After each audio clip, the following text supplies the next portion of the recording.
Imagine lying in bed at night, your body tired but your mind spinning like a broken record.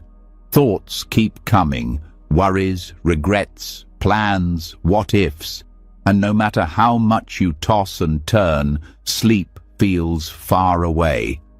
You close your eyes, hoping for rest, but instead you get noise, mental noise. Now tell me the truth. How many nights have you spent wide awake, stuck in your head, wishing for silence that never comes? The way you end your day is just as important as how you start it. If you go to bed with a restless mind, you carry that stress into your sleep. But if you slow down, let go, and create the right mental space, sleep becomes natural, deep, and healing. Tonight, you're going to discover ancient Buddhist practices that will help you quiet the mind, release inner tension, and fall asleep in peace. These aren't just bedtime tips. They are timeless tools used by monks, meditators, and seekers for thousands of years, and now they're yours.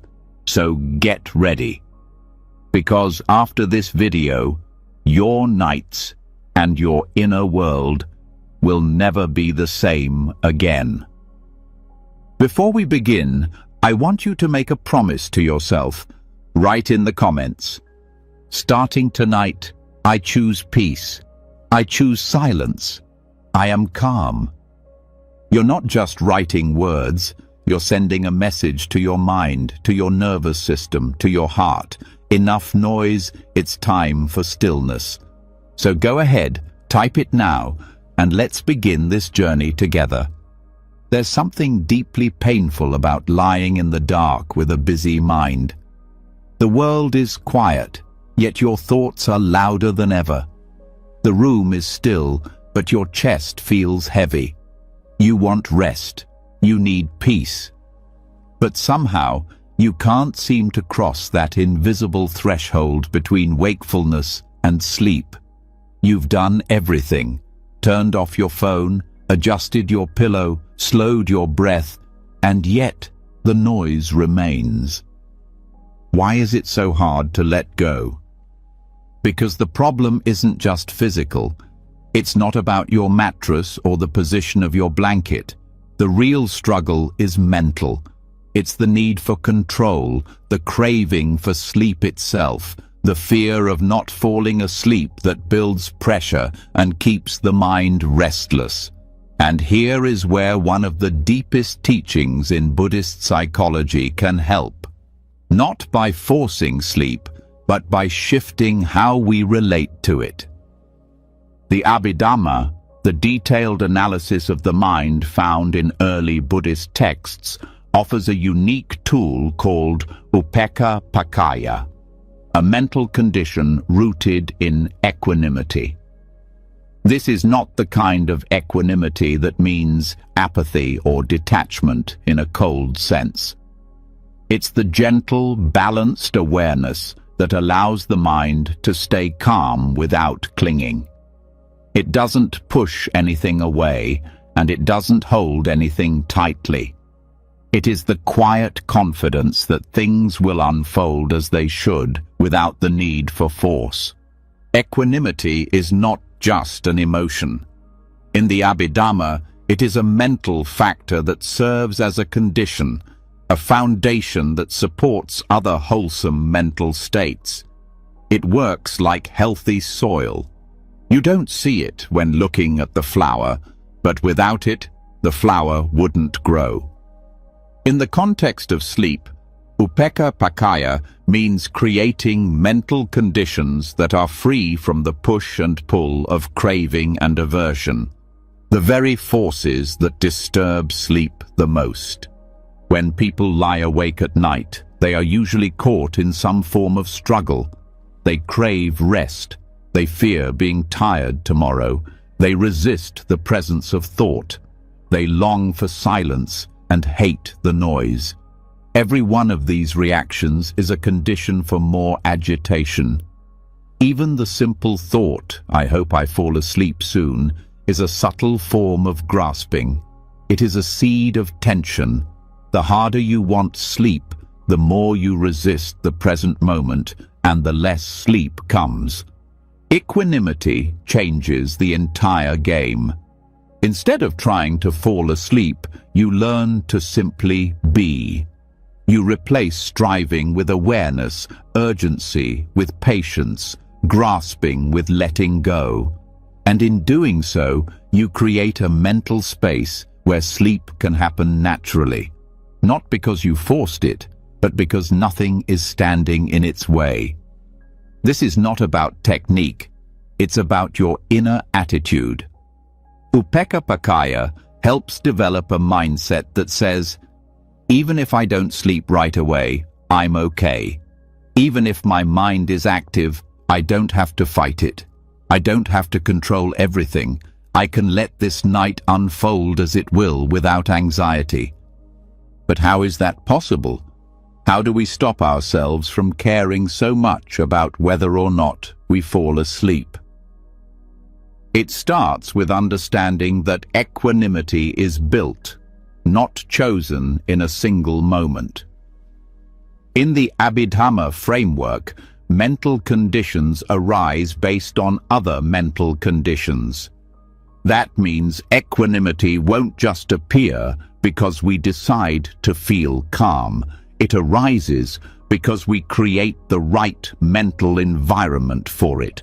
And that environment is built through consistent inner habits. One way to develop that environment is to change the relationship you have with your thoughts at night. Most people either get caught in their thoughts or try to shut them down, but equanimity does neither. Instead, it observes thoughts as passing events, like wind through a tree. The wind moves, the tree doesn't panic. It sways, it adjusts, but it doesn't resist. This is what it means to be mentally balanced. You practice this by noticing a thought. Say, "What if I can't sleep again?" and simply acknowledging it without trying to answer it. Let it pass. Don't follow it. Don't fight it. Just let it be there, like a cloud drifting across the sky. This is mental balance in action, and with time, it becomes your natural state. The noise loses its power over you because you stop feeding it your attention.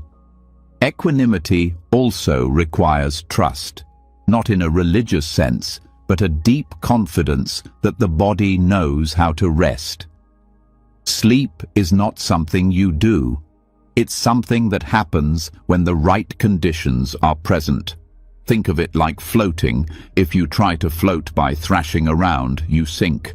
But if you release control, the water holds you. The same is true for rest. There's also an important connection between upekkha and the letting go of identity. Much of our anxiety around sleep comes from the idea that I need to be well rested to perform, to prove, to function. This is ego in disguise. It makes rest conditional on success. But when we let go of identity, even for a few minutes before bed, we become more like monks in the forest, content with the simplicity of awareness itself. We don't need anything extra. We are enough, as we are. One of the most beautiful aspects of equanimity is that it treats all experiences with the same gentle attention. Whether the mind is quiet or busy, whether the body is relaxed or tense, equanimity says, let this be enough. It doesn't mean you won't make wise choices, like keeping a calm environment or limiting screens, but it means that even when things aren't perfect, your peace isn't shaken, and that is real freedom. When your peace no longer depends on the outside world matching your preferences.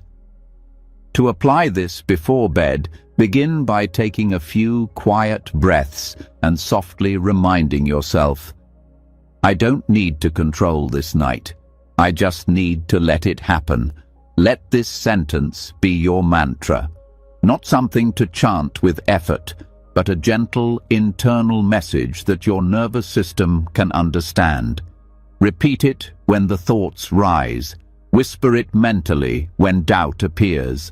Let it soak into your awareness until it becomes your default setting. You can also train equanimity through reflection.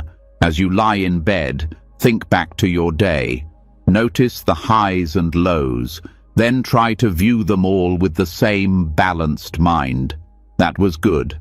That was painful. But both have passed. Watch how the heart softens when you treat each moment with equality. This practice dissolves the need to cling to pleasure or push away pain, both of which are enemies of rest. And yes, equanimity might feel distant at first, especially if your nights are full of mental chaos. But that's okay. You don't need perfect calm to begin.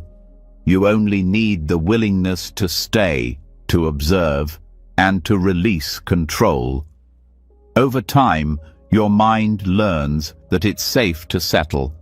It doesn't have to be on guard all the time. It doesn't have to plan, rehearse, analyze, or fix everything. It can just be. Even physically, you'll notice a shift. The muscles soften, the jaw relaxes, the breath becomes slower without trying. These are signs that equanimity is working, not as a technique, but as a condition. Something deeper than relaxation. Something that allows peace to arise because nothing is in its way. And it's important to understand that equanimity does not mean indifference. You are not trying to stop caring. You are learning to care wisely, to care without fear, to rest in the truth that what happens is not always in your control, but how you meet it, with a soft mind, with a steady heart, that is always yours. This is the strength of upekkha. It's not about suppressing your thoughts or pretending everything is fine. It's about welcoming each moment with balance, with stillness, with the quiet strength of someone who has stopped resisting life. And from this place, sleep becomes not a goal to chase, but a gift that arrives naturally when the mind is ready to receive it. If you've ever had a night where sleep came unexpectedly, perhaps during a peaceful drive, or a gentle rain, or after a conversation that soothed your heart, that was equanimity in action. There was no pressure, no striving, just presence, and the mind, finally unburdened, allowed the body to rest. That same experience can be cultivated intentionally, through daily reflection, through mental training, through gentle surrender, and through the consistent practice of letting go of the need for any specific result. This is the secret that few people understand. Most sleep issues are not problems of the body, but of the mind trying too hard to make something happen. The more you chase sleep, the more it runs. But when you stop chasing, when you sit quietly at the center of your being and allow things to be as they are, sleep returns. Not because you summoned it, but because you finally got out of its way.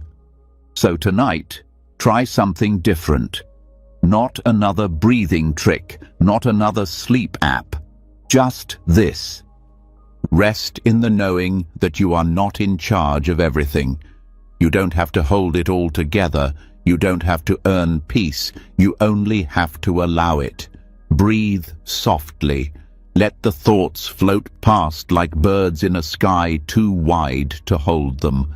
And remember, the calmer you become about needing sleep, the easier it comes. Let that be your practice tonight. Not fixing, not trying, just allowing. Let equanimity be your pillow. Let awareness be your blanket. Let stillness be enough. And in that space of balanced surrender, may you find the rest you've been searching for all along. And just like that, in the space between letting go and doing nothing, something subtle starts to awaken inside you. A quiet presence, a still backdrop behind the noise. It's not loud, it's not demanding, but it's always been there. Most people never notice it. Yet for those who do, it becomes a doorway, an entry point to deeper silence than the mind can ever create. There's a sound that's not really a sound. It doesn't come from outside. It isn't created by movement or machines. You don't hear it with your ears in the usual way. It's an internal hum, a kind of vibrational presence. And once you learn how to notice it, it can guide you into some of the deepest states of peace you've ever known. This inner hum, called nada in certain Buddhist and yogic traditions, is not a metaphor. It's an actual experience, subtle, faint, but unmistakable once you're still enough. It has been described in both Theravada and Tibetan lineages as a kind of natural resonance that becomes clearer when the mind grows silent. Not everyone hears it the same way. For some, it's a soft ringing. For others, a faint high tone or a whispering pressure in the background of awareness. But its nature is the same. It arises from stillness and leads back into stillness. To access it, you must first understand that it's not something you create. You can't force it. It's already there. What blocks it is distraction, thinking, straining, the habit of directing attention outward. But when the mind turns inward, not toward thoughts, but toward pure perception, this sound can become vivid, and the more you rest with it, the deeper your mind begins to settle. Unlike music or external soundscapes, the nada does not stimulate the brain. It doesn't create more mental activity. In fact, it draws awareness away from surface-level thinking and back toward the ground of being. This is why it becomes such a powerful gateway into meditative absorption. It gives the restless mind something to stay with, something subtle enough to quiet thought, but real enough to hold attention. If you've ever sat in total silence and noticed a high-pitched tone with no source, you've already touched the edge of this experience. But most people ignore it or think it's just the result of silence itself. What they don't realize is that it's an invitation, a kind of whisper from deep inside, a guide to something far more peaceful than ordinary silence. In deep meditation, especially in jhana practice, the nada can become a central object. It requires refined attention, but once established, it can support extended periods of inward stillness without boredom or struggle. The key is to listen with awareness, not for sound. You're not looking for something new. You're becoming intimate with what's already present, but hidden beneath noise. One of the ways to develop this sensitivity is through gentle withdrawal of attention from the senses before sleep. This doesn't mean shutting off awareness completely. It means relaxing the active engagement with sights, sounds, thoughts, and sensations. As attention turns inward, the gross becomes quiet, and the subtle starts to appear. It helps to lie still, eyes closed, in a dark, quiet space. Let the breath be natural. Don't focus on the breath or thoughts. Instead, let awareness expand, not downward into heaviness, but inward into space. Soften behind the ears. Release the tongue. Feel the body dissolve into the background, and somewhere in that openness you may begin to notice the faint tone, like a thread connecting you to a dimension beyond thinking. Don't grab it. Don't evaluate it. Just rest with it. Follow it with the same softness you'd use to feel a breeze on your skin. It won't take you deeper if you force it, but if you let it lead you, the mind begins to quiet without effort. There are teachings in some forest meditation traditions that point to this sound as the beginning of subtle energy perception, not in a mystical or esoteric way, but as a natural consequence of withdrawing the senses and refining attention. As gross stimuli fade, what remains is vibration, what some call the sound of consciousness itself. In Tibetan Dzogchen practices, a similar phenomenon is sometimes described as a sign of the mind returning to its ground. It's not an object of attachment or a goal, but it becomes useful when it helps the practitioner abide in non-conceptual awareness. It's not the final destination, but a stepping stone into the vastness of silence beyond all forms. When used properly, this sound becomes a kind of background anchor. It doesn't demand your focus like a mantra. It doesn't stimulate thought like guided visualizations. Instead, it supports a gentle, open awareness. It allows the nervous system to shift out of active mode into deep rest. The very act of listening to it with non-grasping attention retrains the mind to be receptive rather than reactive. Over time, something interesting begins to happen. As your familiarity with this inner hum grows, you'll notice it appearing even during the day, in quiet moments or during meditation. It becomes a kind of compass, gently pointing inward, reminding you of the silent dimension underneath activity. And here's the secret. That hum is not separate from you. It's not something out there that you tune into.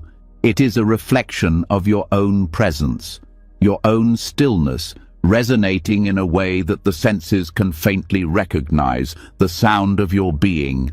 Some ancient texts refer to this as the sound of emptiness, not in the sense of a void, but in the sense of a space so open, so undisturbed, that its nature expresses itself in the simplest possible form, a vibration without cause. It's not a symbol, it's not an idea, it's experience, as direct as breath or sensation, but subtler than both. In practical terms, following this sound helps release the mind from the surface level of identity. You stop being the thinker.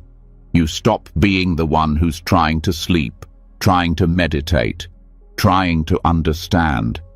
Instead, awareness rests in itself. The hum continues, the mind quiets, the body softens. Sleep often follows, not because you are trying, but because you returned to the natural rhythm beneath your usual restlessness. This is what makes it such a powerful gateway to peace, not just the peace of sleep, but the peace of presence, the peace that doesn't depend on silence in the room or stillness in the body, the peace that exists when the seeking stops and the listening begins.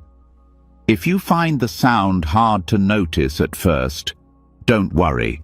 It's not about talent, it's about sensitivity. And sensitivity grows with stillness. The less you strain to hear it, the clearer it becomes. You might start by sitting quietly during the day, letting the senses rest, and simply being curious. Let the mind settle. Let the attention soften. Don't analyze what you're hearing. Just be open. This kind of listening becomes a training in surrender. Not the surrender of giving up, but the surrender of allowing. Letting awareness lead instead of ego. letting experience unfold instead of forcing results, letting the subtle guide the gross. That reversal alone is enough to change your entire relationship with rest, with meditation, with life. And there's something else that happens when you listen to this sound over time. The fear of silence dissolves. Most people are afraid of true silence because they associate it with emptiness, loneliness, or loss of control. But when you meet the sound within silence, you realize it's not empty at all. It's full of presence, full of life. The hum reminds you that awareness is always active, even in stillness, that you are never really alone, that you don't disappear when the noise stops. This recognition becomes one of the deepest forms of inner safety. You stop fearing quiet. You stop needing distraction. You begin to trust the depth behind experience, and that trust becomes a foundation for both restful sleep and deep meditative states. If thoughts come while you're listening to the inner hum, let them. Don't fight them. Just let your attention remain with the sound, not with strain, just as a gentle resting place. The mind may wander, but it will return more easily each time, because you've given it something soft, something real, something that doesn't demand or judge. This is not about escaping thought. It's about recognizing that beyond thought, there is still life. Stillness is not the absence of activity. It's the presence of depth. And that sound, that faint, unspoken resonance, is the bridge. Some traditions say that even in death, this sound is present, that it is the last signal of the conscious mind before full release. Whether that's true or not, one thing is clear. When you learn to meet this hum in stillness, you meet something timeless in yourself, something untouched by stress, unmoved by anxiety, free from identity. And it all starts with listening, not with effort, not with trying, but with softness.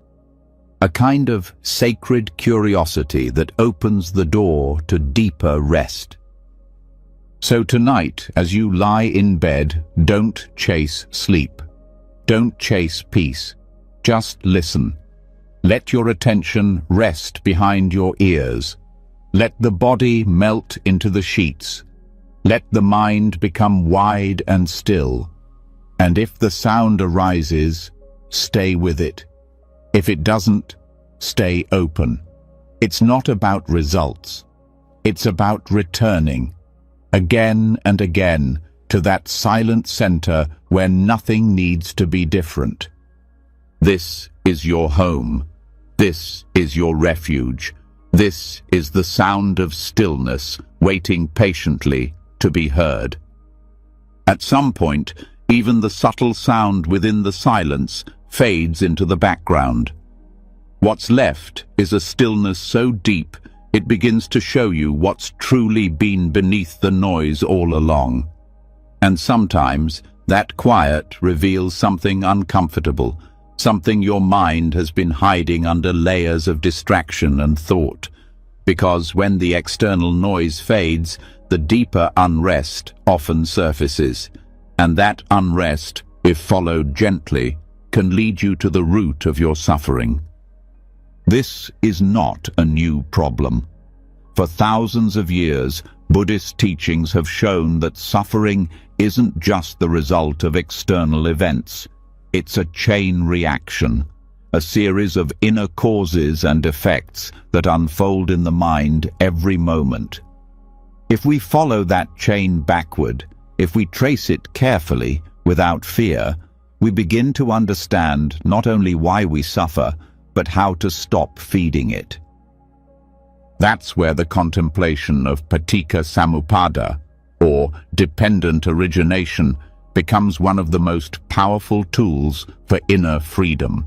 especially before sleep, when the mind is tender, exposed, and still clinging to the events of the day.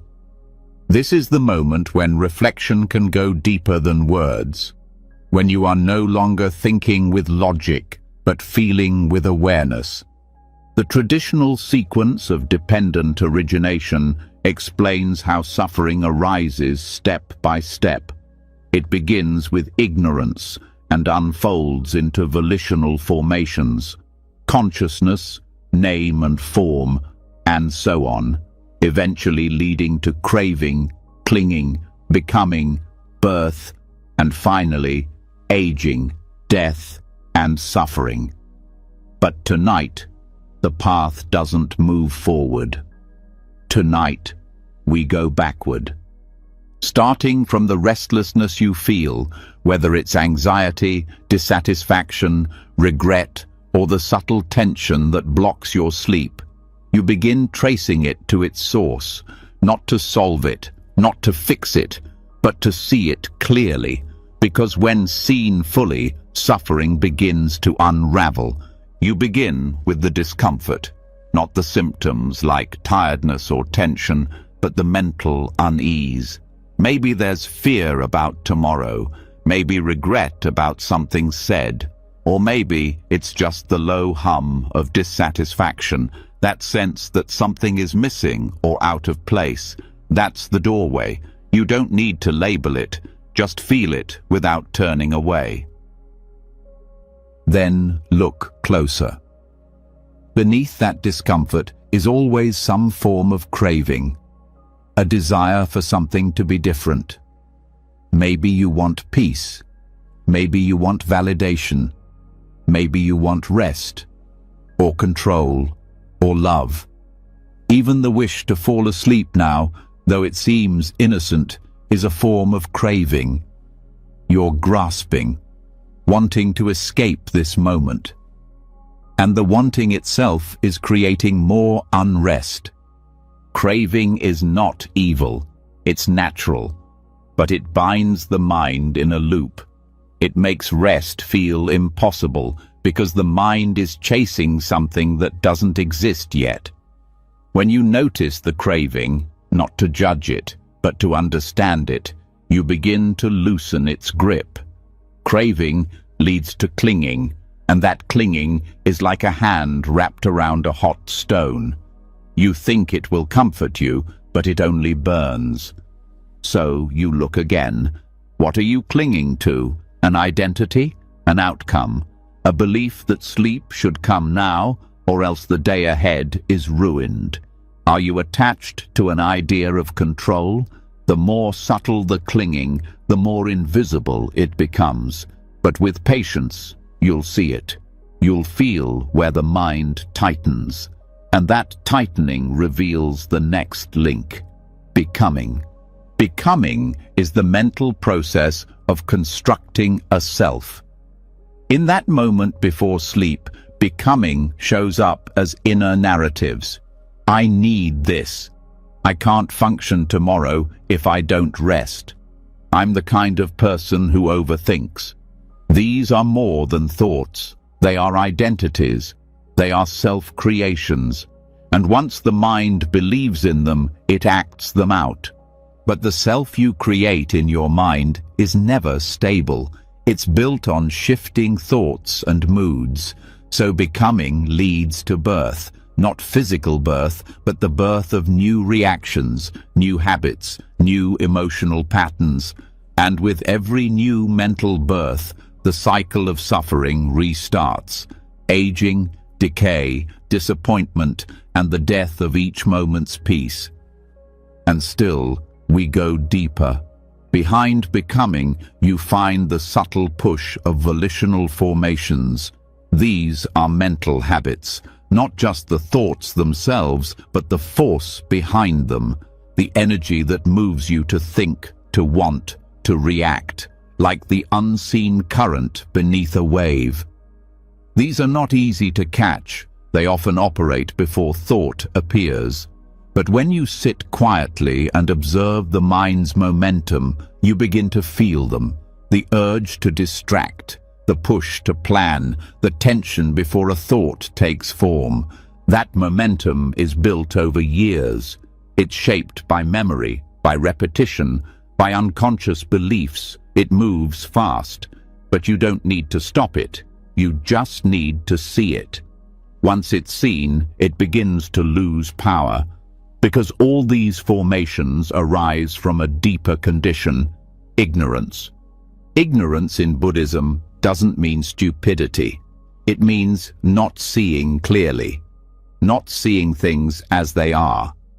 When the mind believes that thoughts are truth, that emotions are permanent, that the self is solid and separate, it creates suffering. Not because of what's happening, but because of how it's perceived.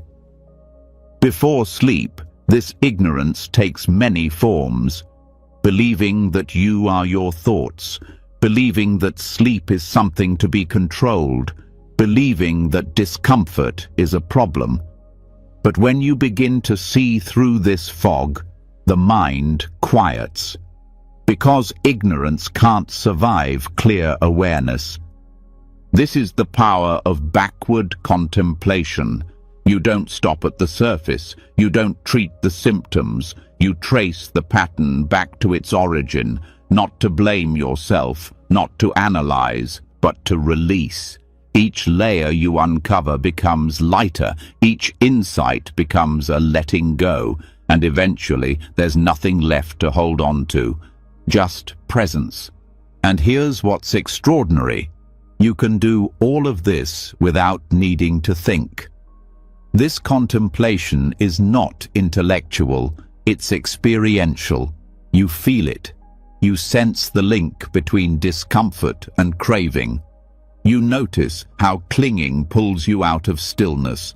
You observe the energy of becoming, and you soften.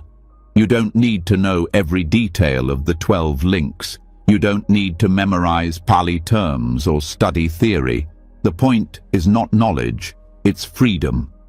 And freedom begins when you stop fighting your experience and start tracing it with awareness. This kind of contemplation doesn't make your mind heavy. It doesn't fill you with effort. It opens you. It teaches you to sit quietly with what is and let understanding arise from stillness. Because the truth is, the mind already knows how to wake up. What it needs is space. Before sleep, this space can become sacred, a time not for analysis, but for clarity. You lie there not as someone trying to achieve silence, but as someone willing to see, to meet your experience without running. And in that meeting, the links of suffering begin to weaken, because every moment of awareness cuts the chain. It starts with restlessness. It leads to peace. But only if you walk backward, gently, patiently, through the inner landscape that created your tension in the first place. No force is needed, no pushing, just presence, just the willingness to feel and follow. And with each step back, you're not going deeper into suffering, you're walking out of it, one link at a time, until what's left is so quiet, so open, so light, that sleep enters naturally, like a leaf falling into a still pond. No splash, no struggle, just a return. Even after tracing the roots of suffering backward, even after loosening the grip of ignorance and watching the mind untangle itself, a subtle unease can still remain. It's not loud, it's not chaotic, but it hums just beneath the surface. A quiet pull, a longing, a kind of hunger that doesn't go away just because you understand it. This is the restlessness of desire, the lingering craving for comfort, for stimulation, for sensation that hides behind the wish to feel good, to feel safe, to feel wanted. This is where many people stop, because this layer is delicate. It feels personal, It disguises itself as self-care, as relaxation, as harmless longing. But under that disguise is attachment. Attachment to the body, to sensual pleasure, to mental images that promise satisfaction but never truly deliver it.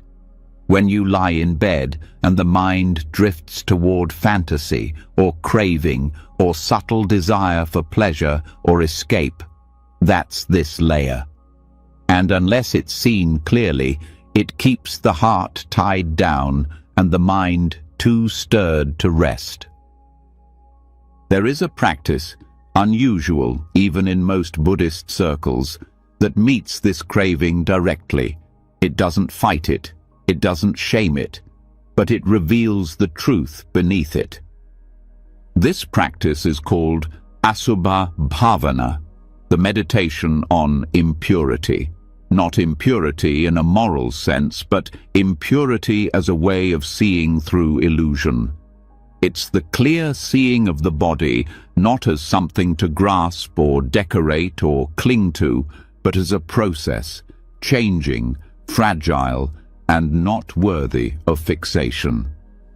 This practice is powerful because it breaks the spell. The spell that says the body will give you lasting happiness. The spell that makes you chase comfort, beauty, sensuality, over and over, even when it leaves you restless and unsatisfied. Asubha doesn't reject the body. It doesn't tell you to hate it. It simply reveals what the body truly is: impermanent, unstable, and not you. Before sleep, when the body is quiet but the mind is still reaching for something, this meditation helps you release attachment.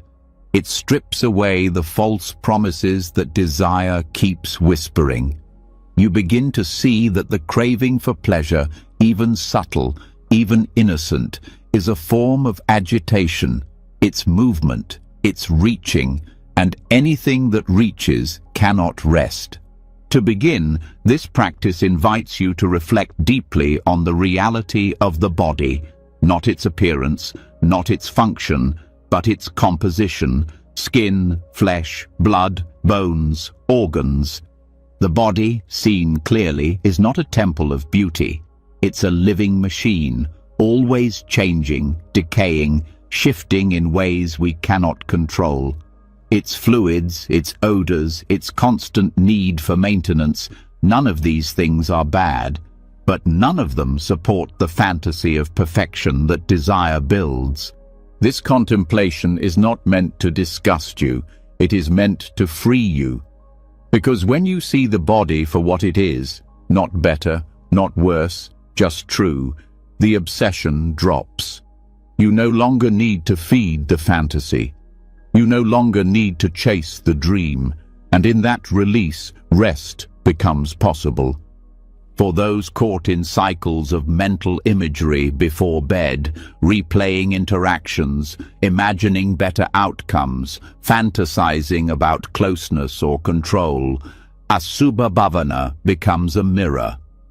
It shows you that these images are fueled by grasping, that they keep the mind awake, not because they are pleasurable, but because they are never enough. They always ask for more. More thinking, more imagining, more grasping. And the more you feed them, the more the mind stirs. By contemplating the true nature of the body, these fantasies lose their shine. The mind starts to see the illusion, not intellectually, but viscerally. The beauty you clung to becomes neutral. The pleasure you longed for becomes unnecessary, not because you force it away, but because the fuel of delusion dries up. What's left is something much quieter, not a forced silence, a natural one, the silence that comes when craving ends. This practice can also be used to transform desire into wisdom. Because when you investigate desire instead of following it, you see its mechanics. You see how the image arises, how it builds itself, how it seduces you, how it promises relief and delivers agitation.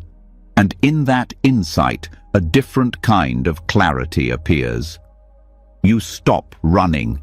You stop needing. You just see. One traditional method of Asubha Bhavana involves mentally visualizing the stages of bodily decay, from health to aging, from death to decomposition. This might sound grim, but it is deeply liberating.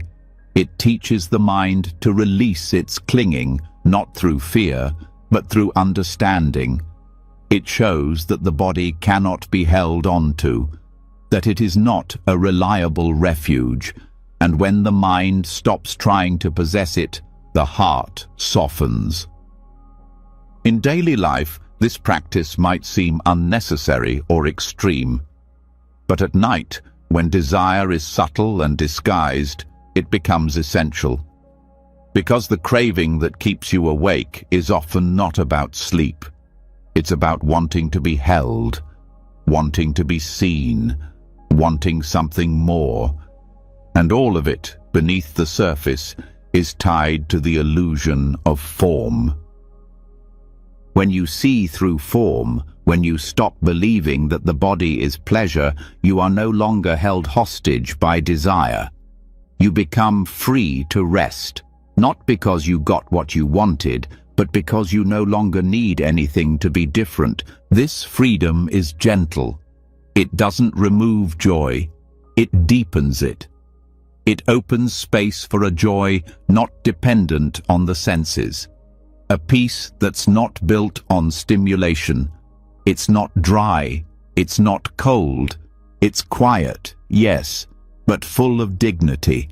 A quiet that feels clean, whole, safe.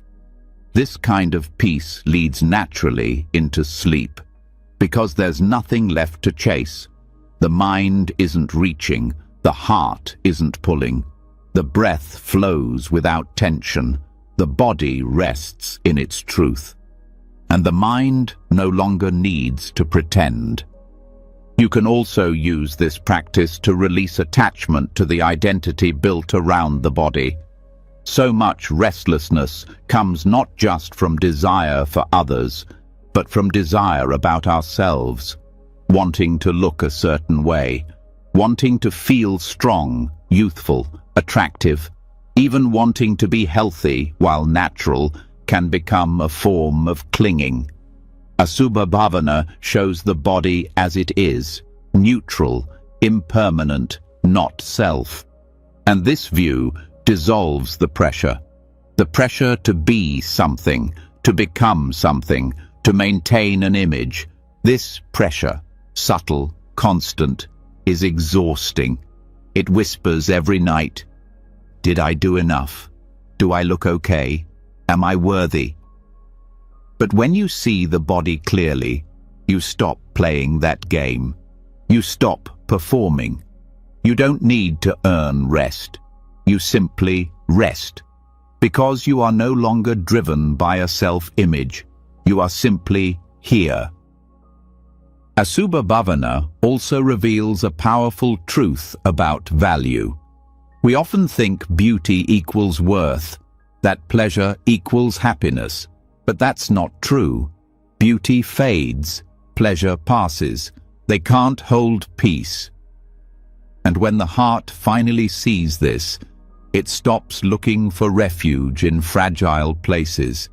It turns inward, not toward isolation, but toward truth, toward stability. This inner shift changes how you meet the body, not just your own, but others. You stop judging. You stop comparing. You stop needing anything extra. You begin to relate to the body not as something to fix or flaunt, but as something to care for, to use wisely, and eventually to let go of with grace. This letting go becomes one of the most restful mental states. Because the mind that lets go of craving becomes spacious, light, open. And in that openness, sleep is not just easier, it is deeper, because it's not covering up desire, it's free of it. This practice might feel unfamiliar, it might challenge your habits, but its power lies in that discomfort, because it is precisely the illusion of pleasure that keeps you circling. And the night, with its silence and vulnerability, is the perfect time to look deeper, not to reject, not to deny, but to see, to know, and to be free. You don't have to push away pleasure. You don't have to fight your desires. You simply see them clearly. And in that clarity, they soften. They no longer hold you. They no longer define you. And without them, rest arises, not as a reward, but as the natural state of a mind that has nothing left to crave. That is the quiet that Asubha Bhavana offers. A quiet that doesn't come from adding more comfort, more stimulation, more distraction, but from subtracting the illusion, from removing the veil, and finding beneath it all a peace that was always there, waiting to be uncovered. Once the illusions of desire fade, once the heart no longer clings to the body or the fantasy of pleasure, the mind starts to feel spacious. There's a lightness that wasn't there before. But even in that space, something else may begin to appear. Not craving this time, not attachment to form, but a set of deeper patterns, old mental habits that rise up when silence grows thick. Patterns that seem innocent at first, but always carry weight. These are not just thoughts. They're not random. They are forces, subtle, persistent, familiar. These are the 5 hindrances. They don't come all at once. Sometimes they rotate. Sometimes they take turns. And sometimes they blend into each other so smoothly that it's hard to tell which one is active. But at night, when you're lying in bed and the mind has nowhere left to run, they often appear. Not loudly, not aggressively, but through habits of thought and mood that keep your inner world disturbed. They disguise themselves as concern or comfort or harmless distraction, but what they really do is keep you from resting fully, deeply, completely. In the early teachings of the Buddha, these 5 hindrances are described as obstacles to concentration, clarity, and inner peace. They are sensual desire, ill will, sloth and torpor, restlessness and worry, and doubt. Each one clouds the mind in its own way. Each one disturbs the natural clarity that would otherwise support sleep. But what's often overlooked is how each of these hindrances shows up in unique forms during the pre-sleep hours. If you don't recognize them, they shape your night. If you do, you can soften their grip and allow the mind to settle on its own. Sensual desire is the first to appear. Not always in the obvious ways. Sometimes it's not even about the body. It can take the form of mental replay, revisiting something pleasant, imagining how it could have gone differently, trying to hold on to a positive interaction. It could be as simple as craving comfort, more pillows, better silence, just the right temperature. It can also show up as mental fantasy, playing out small stories that bring momentary pleasure. But all of it has the same function. It pulls the mind outward. It creates subtle grasping. And even though it might feel nice, it keeps awareness stirred. The energy of desire is movement. It always wants something. It doesn't rest. It distracts not because it's loud, but because it's unfinished. And the mind cannot rest while seeking. When you notice this pull toward a memory, a hope, a craving, gently acknowledge it. You're not trying to erase it, just to see it for what it is. This seeing is not intellectual, it's intuitive. The moment you recognize desire, the grasp begins to loosen. Then, often without warning, comes ill will. You weren't thinking about that person. You weren't planning to revisit that memory, but something triggered it. Maybe a regret. Maybe a moment from earlier in the day that didn't go the way you hoped. Maybe just the feeling that someone didn't understand you. Suddenly, the mind turns sharp. It replays arguments. It judges. It criticizes. Or it turns inward and starts blaming you. Either way, the energy is the same: rejection. Something is being pushed away, and pushing always creates friction. Ill will doesn't need to be intense to disturb peace. It can be quiet, brooding, like a dull ache. It tightens the heart. It creates distance. It stiffens your mental posture, making it hard to relax. The practice here is not to convince yourself to forgive. That takes time. The practice is to notice the contraction, to feel where the heart hardens, and in that moment, to soften just enough to not follow the storyline. You can say silently, "Let this be," not as permission, but as release. You're not excusing the past, you're choosing freedom. Sloth and torpor are different. They don't stir the mind, they cover it. They don't feel like agitation, they feel like heaviness, dullness, mental fog. It can feel like the mind is shutting down, but not in a restful way. You might lie there, eyes closed, but there's no clarity, no real awareness. Just drifting, bouncing between thoughts and half-sleep. It can be tempting to think this is a kind of rest, but it's not. It's numbness. And numbness doesn't heal. It hides. This hindrance is tricky because it mimics sleep, but real sleep arises from relaxation and balance. Sloth and torpor arise from collapse. There's no brightness, no sharpness. The mind has given up instead of letting go. When you sense this dullness, the skill is not to fight it. That only adds tension. The skill is to bring gentle interest, a soft curiosity, sometimes just mentally naming it. Dullness is here, is enough to invite more wakeful awareness. You're not trying to wake up fully. You're simply choosing presence over drift. Restlessness and worry often come together. They speed up the mind. One moment you're thinking about the day, the next about tomorrow, then about something random from 5 years ago. And just as quickly, the body joins in, the shoulders tense, the breath gets shallow. The body wants to move, even if it stays still. The whole system is alert without a clear threat. It's as if the nervous system forgot how to slow down. This hindrance is probably the most common at night, because the culture we live in feeds it.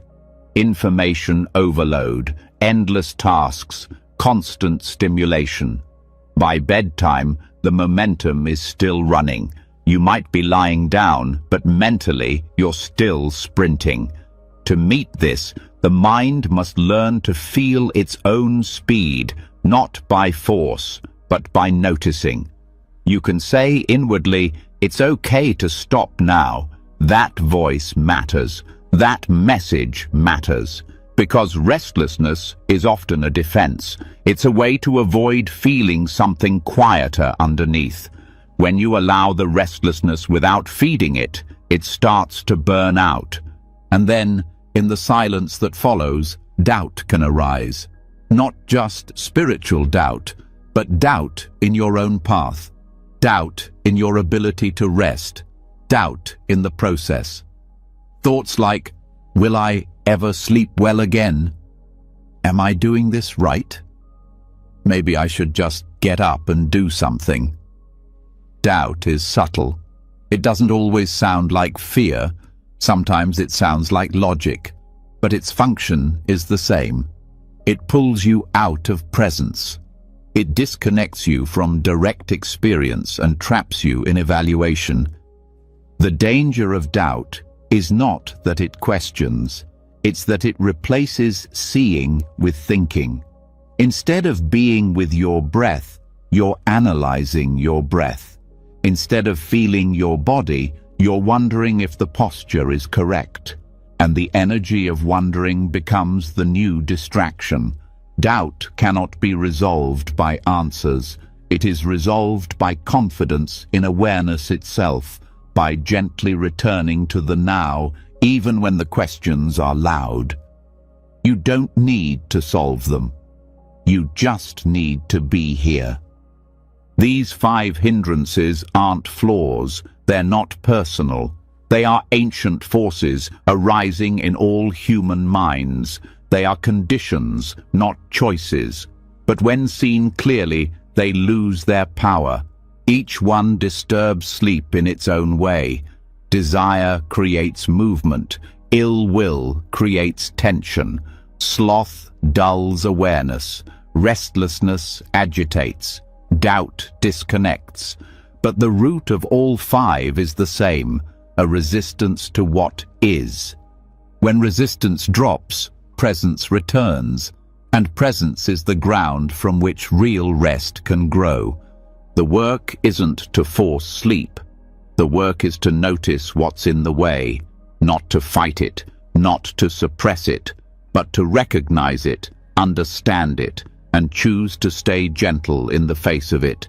You lie down not to escape the hindrances, but to meet them with care, with interest, with wisdom.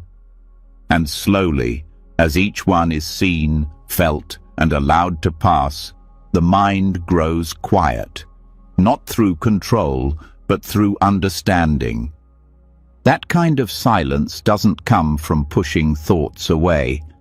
It comes from seeing through them. And when the hindrances are no longer running the night, sleep comes not as a reward, but as a natural result of a mind that is free. Even after you've seen the hindrances clearly, named them, understood them, softened around them, some nights there's still a voice that lingers. It doesn't come from craving, it doesn't ride on restlessness, and it's not always easy to trace. It shows up when the room is quiet, when the body is still, when everything should be calm. It speaks with familiarity. It knows your story, your fears, your doubts. It doesn't shout, it whispers, and it says things like, "You're not doing enough," "You're still not okay," or "Who do you think you're fooling with all this silence?" It's not just distraction, it's sabotage. And it doesn't want peace, it wants control. This is not a new phenomenon. In the ancient texts, the Buddha himself encountered this force again and again. It wasn't external. It took the form of Mara, the inner adversary, the voice of illusion, the energy that feeds self-doubt, fear, pride, and despair. Mara didn't vanish after the Buddha awakened. He kept appearing, often during moments of deep solitude or clarity, and each time the Buddha met him with the same approach, not anger, not rejection, but acknowledgement. "I see you, Mara," he would say, and in that moment, the power of the illusion would dissolve. These stories are not just spiritual legends, they are psychological blueprints. Because Mara still visits us all, especially when we're trying to rest, reflect, or grow. And the way the Buddha responded gives us a profound template for how to meet our own inner saboteurs. Not by running, not by fighting, but by recognizing their nature and choosing presence over reaction. When the inner voice arises at night, it often doesn't seem like Mara. It sounds like your own thoughts. It borrows your tone, your memories, your vocabulary. It weaves a narrative that feels personal. You'll never change. What's the point of trying? You're just pretending. But these thoughts are not coming from clarity. They are coming from old patterns, conditioned beliefs, survival habits. They sound familiar because they've been with you for a long time, but they are not the truth of who you are. The process of shadow integration begins when you stop identifying with these voices and start seeing them for what they are. Habitual energies that rise and fall, not enemies to destroy, but parts of you that were once trying to protect you and no longer know how to stop. Mara does not come to hurt you. Mara appears because something inside is afraid of letting go, of resting, of being seen. So the work is not to silence the voice. That only makes it louder. The work is to face it, gently, steadily. You acknowledge what it's saying, not to agree with it, but to bring it into awareness. Yes, I hear you. You think I'm failing. You think this stillness is dangerous. I see that. In this moment, you're not collapsing into belief. You're not arguing either. You're witnessing, and this witnessing starts to unravel the power of the voice. The inner saboteur thrives in hidden corners. When it is ignored, it grows. When it is fought, it gets louder. But when it is seen, clearly, without resistance, it starts to lose form. You can practice this directly at night, during the moments when self-judgment or despair starts to rise. Ask yourself, who is speaking? Where does this voice come from? What is it trying to protect? Often, the voice is linked to a part of you that learned long ago that rest was dangerous, that visibility meant risk, that joy led to disappointment. These parts carry pain, not malice, and they rise when you get close to real peace, because that peace threatens their role. They don't know who they are without struggle, so they whisper, they provoke, they stir the waters. But here is the key. You are not those voices. You are the awareness that hears them. You are the space that holds them. The more you return to this witnessing position, not detached but present, the less you are controlled by what arises. You're not trying to become emotionless. You're becoming intimate with your own experience, even the parts you used to fear. This intimacy is shadow integration. It means allowing the difficult aspects of your psyche to step into the light, not to overpower you, but to be seen clearly for what they are, echoes of old pain, not threats to your being. The more you allow them, the less they grip you. You realize the voice is just a voice, a visitor, and like Mara in the suttas, it can be greeted with calm and clarity. In practical terms, this work often begins with curiosity. When a sabotaging thought arises, don't suppress it. Don't immediately replace it with positivity. Instead, stay with it. Listen fully. Trace its texture. How does it feel in the body? Where is the tension? What memory or belief is it touching? The more you stay close, the more the thought starts to reveal its roots. And once you know where it's coming from, you're no longer inside it. You're outside, observing with compassion. This doesn't mean agreeing with the content of the thought. It means not turning away from it. The Buddha never debated Mara. He never tried to fix him. He simply said, "I see you." And with that, the illusion lost its foundation. You can do the same. Every time a harsh inner voice rises, instead of resisting, offer recognition. I see this fear. I feel this doubt. I know where you come from. In that space, something softens. The internal saboteur is not just personal. It carries the weight of culture, of family patterns, of ancestral trauma. Sometimes you're hearing not your own fear, but the inherited voice of generations who never had space to rest or feel safe. When you witness that voice now, with care, you're not just healing yourself, you're interrupting a cycle that has lasted lifetimes. At night, when everything is quiet, these voices often become louder, because there's finally enough silence for them to surface. Don't see this as failure. See it as invitation.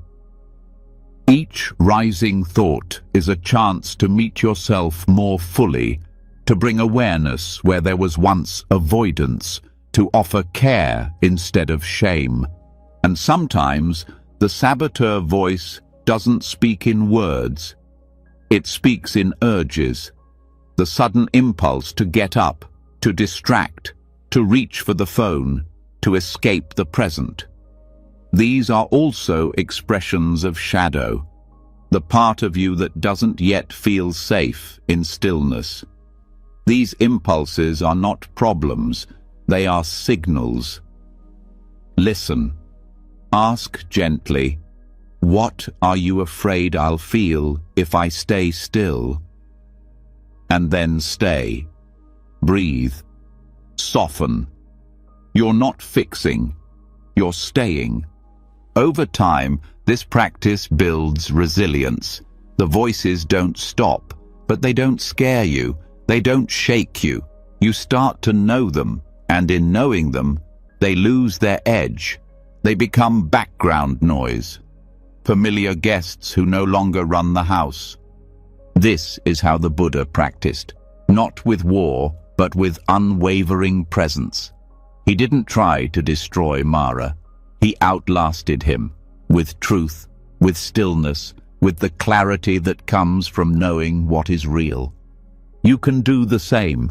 Every time you lie down and the voices rise, return to presence.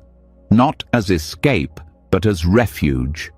A place big enough to hold every fear, every doubt, every old echo. You are not here to win against your shadow.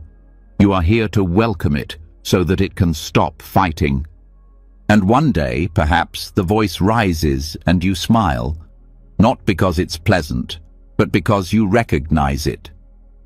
Ah, you think, it's you again. And just like the Buddha under the Bodhi tree, you say the words that change everything. I see you.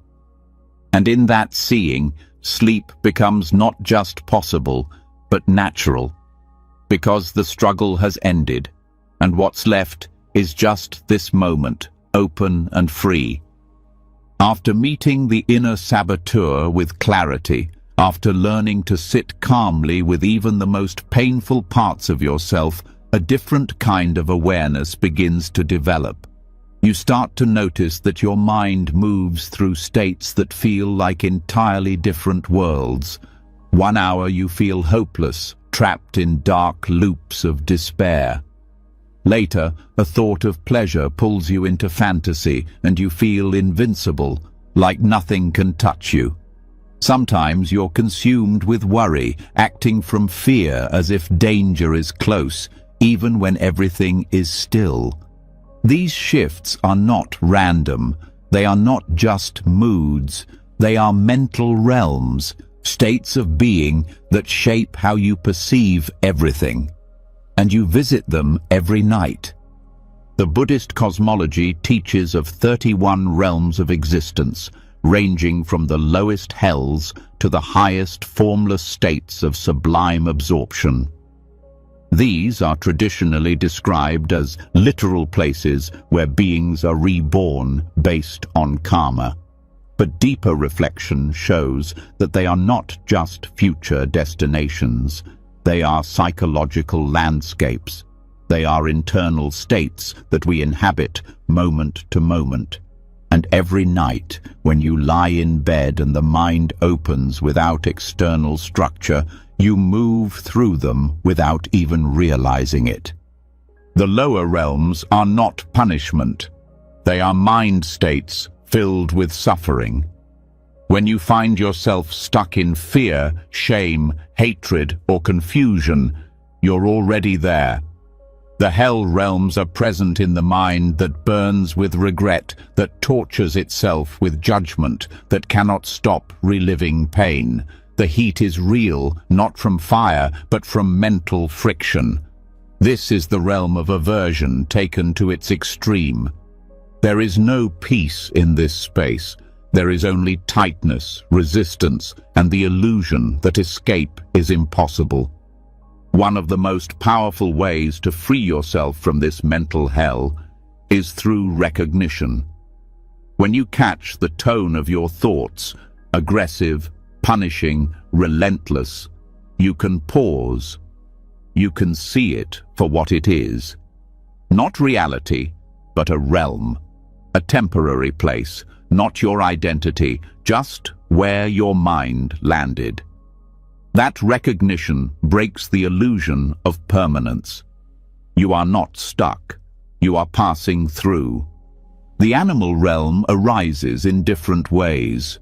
It's not brutal or dramatic. It's heavy, dull, instinctual. The mind moves with no clarity, no sharpness. Reactions happen automatically. There's no reflection, just impulse. At night, this shows up as mental drift, a kind of mechanical thinking with no depth. You scroll through memories, repeat old dialogues, fantasize in circles.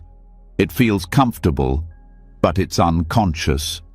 You're not really there. You're moving through mental habit without question. This realm is not evil. It's just undeveloped awareness. It doesn't ask questions. It doesn't wonder about meaning. It just repeats. To exit it, you bring attention into the present, not by force, but by asking simple, sincere questions. Where am I? What is happening right now? What is this thought made of? Those questions awaken the reflective part of the mind. They return you to consciousness. You're no longer operating from instinct alone. The hungry ghost realm often arises when desire turns into desperation. You reach for something, comfort, attention, stimulation, but it's never enough. There's a hollow feeling that no amount of thinking or imagining can fill. At night, this appears when you're mentally grasping. You go from one thought to the next, one fantasy to another, searching for something to satisfy you. You may even find it for a moment, but the hunger returns. This realm feels endless because it's built on dissatisfaction. Even joy feels thin. You chase peace, but it slips away the moment you touch it. To leave this realm, you must feel the emptiness fully. Not to sink into it, but to recognize it as a signal, a sign that craving cannot fulfill its own promise. The practice is to stop chasing, to turn toward what's already here. The breath, the body, the simplicity of the moment. You stop looking outward, and the hunger slowly loses its hold. The human realm is more balanced. It's still marked by craving and loss, but it offers the clearest opportunity for reflection. When your mind feels present, thoughtful, open to both joy and pain, you are in this realm. You're not stuck in reaction. You can reflect, you can understand. And this realm is where growth happens. It's the space in which you can make choices about where to place your attention. If you find yourself here, stay alert. Don't rush through it. This is the ground where transformation becomes possible. Then there are the God realms. These can feel blissful, but they are also deceptive. When everything feels easy, when your thoughts say you're above the struggle, when the mind whispers that you've figured it all out, that's the realm of prideful satisfaction. It feels peaceful, but it's unstable, because it's based on subtle superiority. You're not resting, you're floating. There's a thin wall between this and collapse. The danger here is complacency. You believe you don't need to watch your mind. You believe you've transcended difficulty. But the fall comes quickly when you stop being honest with yourself. This realm can be exited only through humility, by remembering that awareness must remain active, that peace is maintained through presence, not status. Another God realm is that of distraction, masked as creativity. The thoughts seem profound, the insights feel original. You may think you're having breakthroughs, but if you look closely, you'll see they're not grounded. They're built on a desire to feel special. This realm feeds the ego quietly. It's a realm of aesthetic beauty, but without depth. To exit it, you return to the body. You ground the insight. You ask, is this useful? Is this rooted in awareness, or is it entertainment? You become honest again, not cynical, just clear. There are also the higher formless realms, states of quiet absorption where the mind feels infinite. These can appear as vast mental silence, a sense of deep unity, or the dissolution of boundaries. These are powerful meditative states, but they are not liberation. They are states. They pass, and attachment to them becomes another trap. When these experiences arise at night, it can be tempting to chase them, to seek that silence again. But if you become attached, the peace you felt becomes another source of longing. These realms can be helpful, but only if held lightly. You touch them and release them. You use them as resting points, not destinations. Throughout the night, your mind can move through multiple realms. You might start in restlessness, drop into dullness, rise into fantasy, then crash into judgment. Each shift is a rebirth, not metaphorically, but experientially. And the more you notice, the more freedom you gain, because seeing a realm as a realm allows you to step out of it. You are no longer trapped in the storyline. You're seeing the architecture of the mind. This awareness allows you to respond wisely. If the hell realm appears, you offer compassion. If the ghost realm appears, you offer simplicity. If the animal realm appears, you wake up with curiosity. If the God realm appears, you ground yourself in humility. Each realm has a medicine, and that medicine is not found in reaction, but in presence.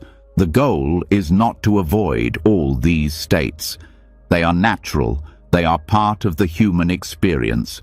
The goal is to see them clearly, to know where you are, and to choose not to live blindly in any of them. You lie down not to escape the mind, but to explore it, to notice which world you've entered, and to leave when you're ready. This practice develops what the Buddha called sampajanya, clear comprehension. It's the wisdom that knows what's happening while it's happening. Not detached analysis, but living clarity. You see your own mind moving through samsara, not over lifetimes, but over hours, and you learn how to walk with awareness. Each night is an opportunity to train this. Each moment of restlessness, boredom, or sadness is a chance to ask, what realm am I in? Not to label yourself, but to name the experience. That name gives you distance. That distance gives you choice. And slowly, the mind becomes less reactive, less dramatic, more settled. You stop falling into states blindly. You start observing them with a steady heart. And even when you find yourself in a lower realm, you don't panic, you don't judge. You know it's temporary. You've seen the pattern. You've walked this ground before. Eventually, this recognition becomes automatic. You lie down, a thought appears, a mood rises, and a quiet part of you already knows. This is just a realm. It will pass. I do not have to follow it. And with that knowing, the realm starts to dissolve, and in its place, something simpler returns. Just the body, just the breath, just this moment. No realm, no story, no rebirth, only rest. Once you begin to see the mind traveling through realms, passing from fear to fantasy to numbness and back again, something inside begins to shift. You stop blaming yourself for each state that appears. You stop reacting with resistance or attachment. Instead, you begin to ask a deeper question. What keeps pulling me into these states? What is it that repeats without me choosing it? What's moving beneath the surface?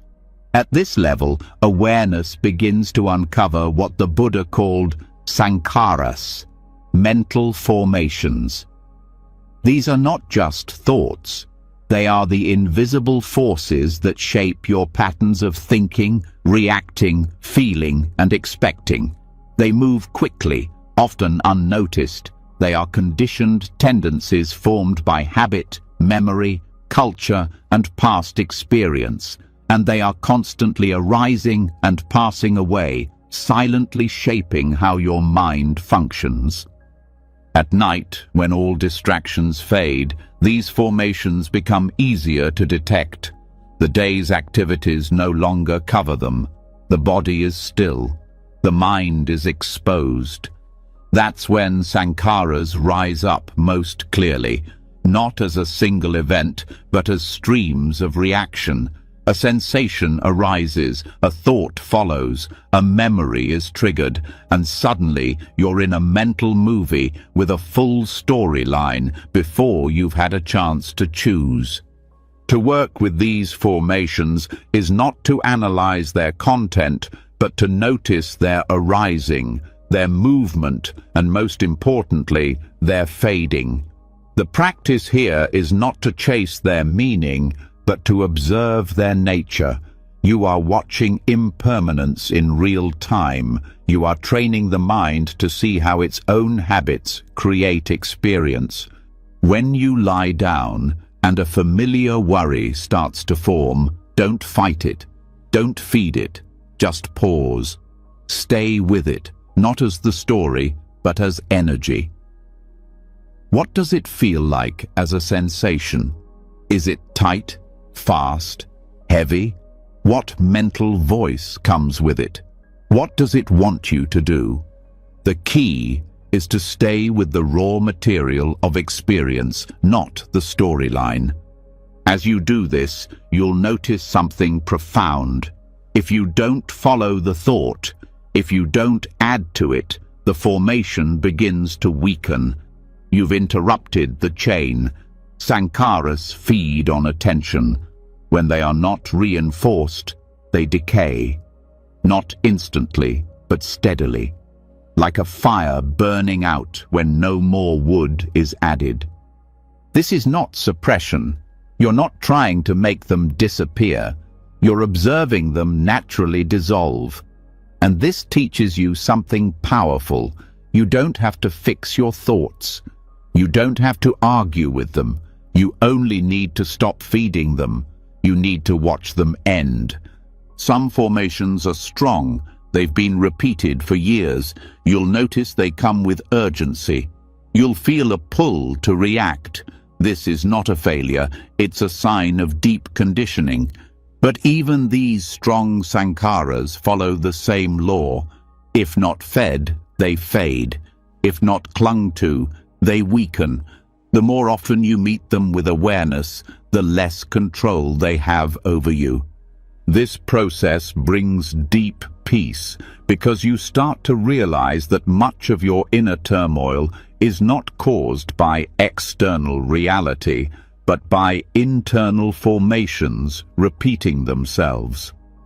You might have thought you were lying awake because of a difficult conversation or a missed opportunity. But when you observe the thought, you see it's the same pattern that appeared yesterday and last week. The same shape, just a different costume. Seeing this breaks identification. You stop saying, "I am anxious." You start to see anxiety is arising. You're no longer inside the pattern. You are the awareness around it. And awareness doesn't suffer. It sees. This insight is not abstract. It's practical. Every time you lie down and watch a thought arise, every time you feel a habitual emotion and don't follow it, you are training this seeing. You are watching the machinery of your mind disassemble, not all at once, but piece by piece. Some sankharas are linked to the body. You may feel them as restlessness in the legs, tightness in the chest, or tension in the jaw. These are not just physical, they are energetic imprints of habit. When you notice them, bring attention there, not to change them, but to feel their texture. You'll find that even bodily tension begins to release when it is seen without resistance. This practice deepens over time. You'll begin to notice formations earlier. Sometimes you'll sense them before they fully arise. A tightening, a leaning, a subtle preparing. You'll feel the formation about to move, and in that moment of awareness, it softens. This is how reactivity is dismantled, not by willpower, but by timing. You meet the habit before it takes over. This is why presence is so powerful. It gives you access to the very moment the mind starts creating its patterns. And it gives you a choice you didn't have before, to let the pattern pass instead of being pulled into it. As you keep practicing this, the mind starts to trust the process. It no longer panics when a difficult thought arises. It knows, this is just another formation. I've seen this before. I don't need to follow it. I can stay here, in this moment, and let it pass. This trust creates confidence, not in your ability to control the mind, but in your ability to meet it, to be present with whatever arises. You stop fearing your thoughts. You stop fearing your emotions. You know they come and go, just like everything else. This shifts your relationship with sleep itself. You stop thinking of sleep as a prize to win or a state to force. You see it as what naturally happens when formations lose momentum. When the mind stops spinning its patterns, rest appears on its own. That's why this practice is not about doing something new. It's about undoing what was never necessary. It's about watching the mind return to stillness, not because you forced it, but because you stopped feeding what was keeping it restless. This also changes how you meet yourself. You become kinder. You see that the thoughts that used to overwhelm you were just conditioned responses. You stop blaming yourself for being reactive. You understand this was learned, and anything learned can be unlearned. You start to recognize your own patterns with compassion, noticing how certain memories always trigger the same loop, how certain moods always bring the same thoughts. You don't judge this. You observe it, and in that observation, you find space. Space is the key. Sankharas are tight. They squeeze your awareness into a narrow shape. They make you feel like there's no room to breathe. But awareness is spacious. It doesn't resist. It holds everything without getting pulled in, and the more you rest in that space, the less energy the formations have. Eventually, you may begin to notice that even positive patterns can be limiting.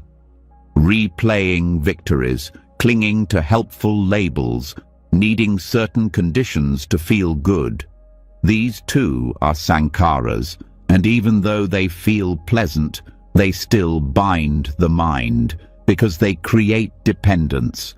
And dependence is another form of tension, so you begin to let go of everything, not in a cold way, but in a way that trusts the simplicity of now.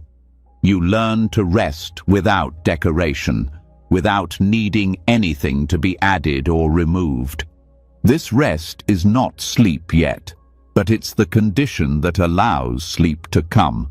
When the mind no longer chases or resists its own patterns, it stops spinning. And when it stops spinning, it sinks, not into dullness, but into stillness. And sleep, real sleep, grows from stillness.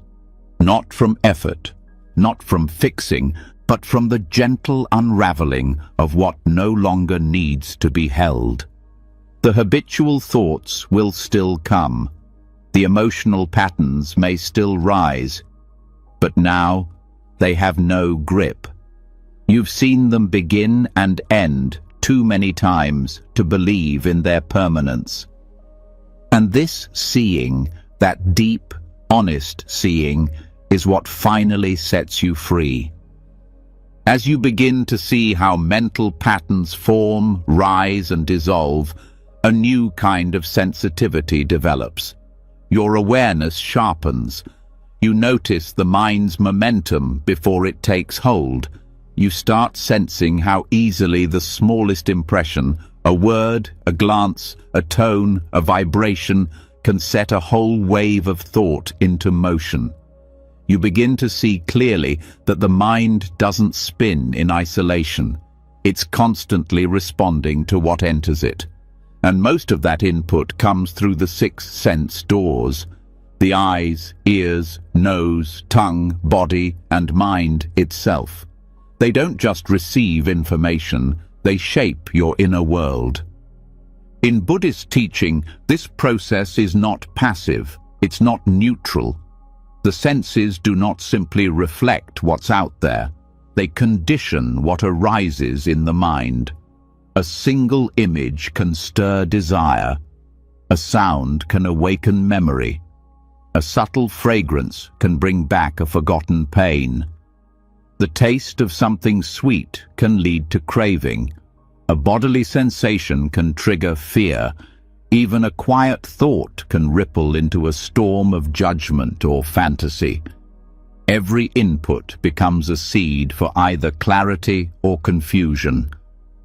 This is why the Buddha taught Indriya Samvara, sense restraint, not as a rejection of the senses, but as a skillful way of protecting the mind from being fragmented. It's a practice of guarding the doors so that what comes in doesn't disturb the inner balance. It's not about shutting down experience, it's about choosing what's allowed to enter and how it's received. And this becomes especially important at night, when the mind is tired, exposed, and more easily stirred. In the hour before bed, most people unknowingly pour stimulation into their senses. Bright screens, fast-moving content, music with strong emotional tone, social interactions that carry unresolved tension, food and drink with sharp flavors or heavy emotional associations. Every one of these touches a sense door.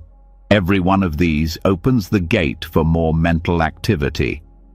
And then, when it's time to sleep, they wonder why the mind won't settle. Sense restraint is not about living in a cave. It's about making wise choices. You begin by observing what you allow in. Ask yourself gently, what am I feeding my eyes right now? Are the images calm or chaotic? What am I letting my ears absorb? Are these sounds grounding or agitating? What kind of touch am I inviting through posture, movement, or even clothing? Is it calming or sharp? You don't need to change everything at once. Just start noticing.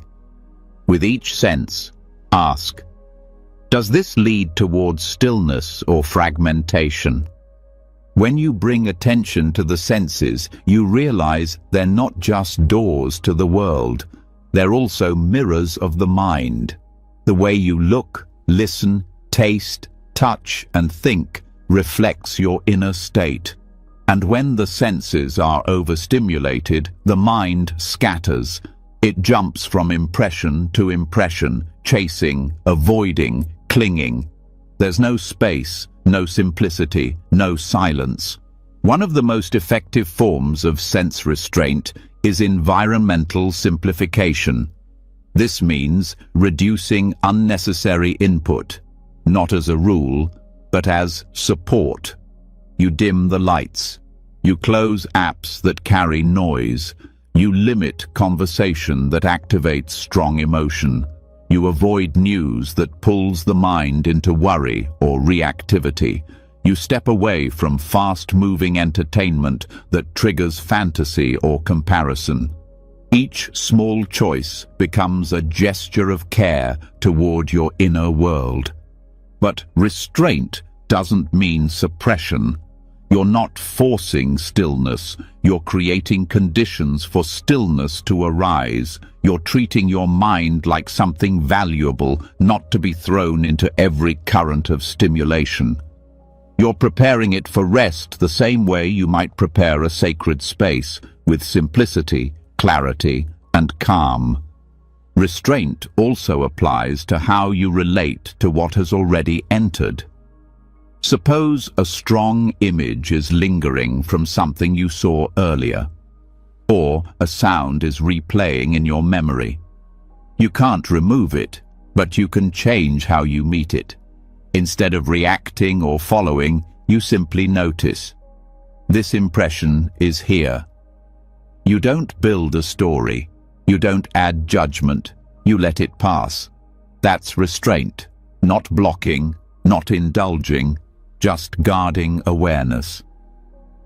The mind sense is perhaps the hardest door to guard. It doesn't rely on external input. It generates its own content, thoughts, memories, plans, fantasies. But even here, sense restraint applies. You can't stop the mind from producing thoughts, but you can stop feeding them. You can choose not to enter each doorway. When a thought arises, you meet it with clarity. You ask, is this useful now? Is this leading toward rest or toward more movement? And then you let go. Training this kind of attention takes consistency, not effortful strain, but regular noticing. You develop sensitivity the way one tunes an instrument, not by force, but by listening carefully.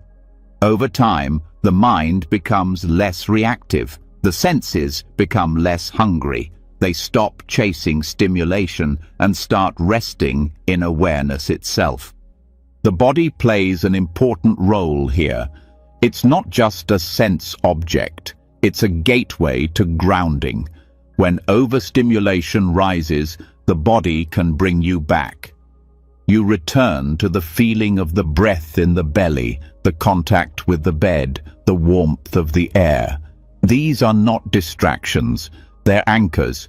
They help close the outer doors so the inner space can deepen.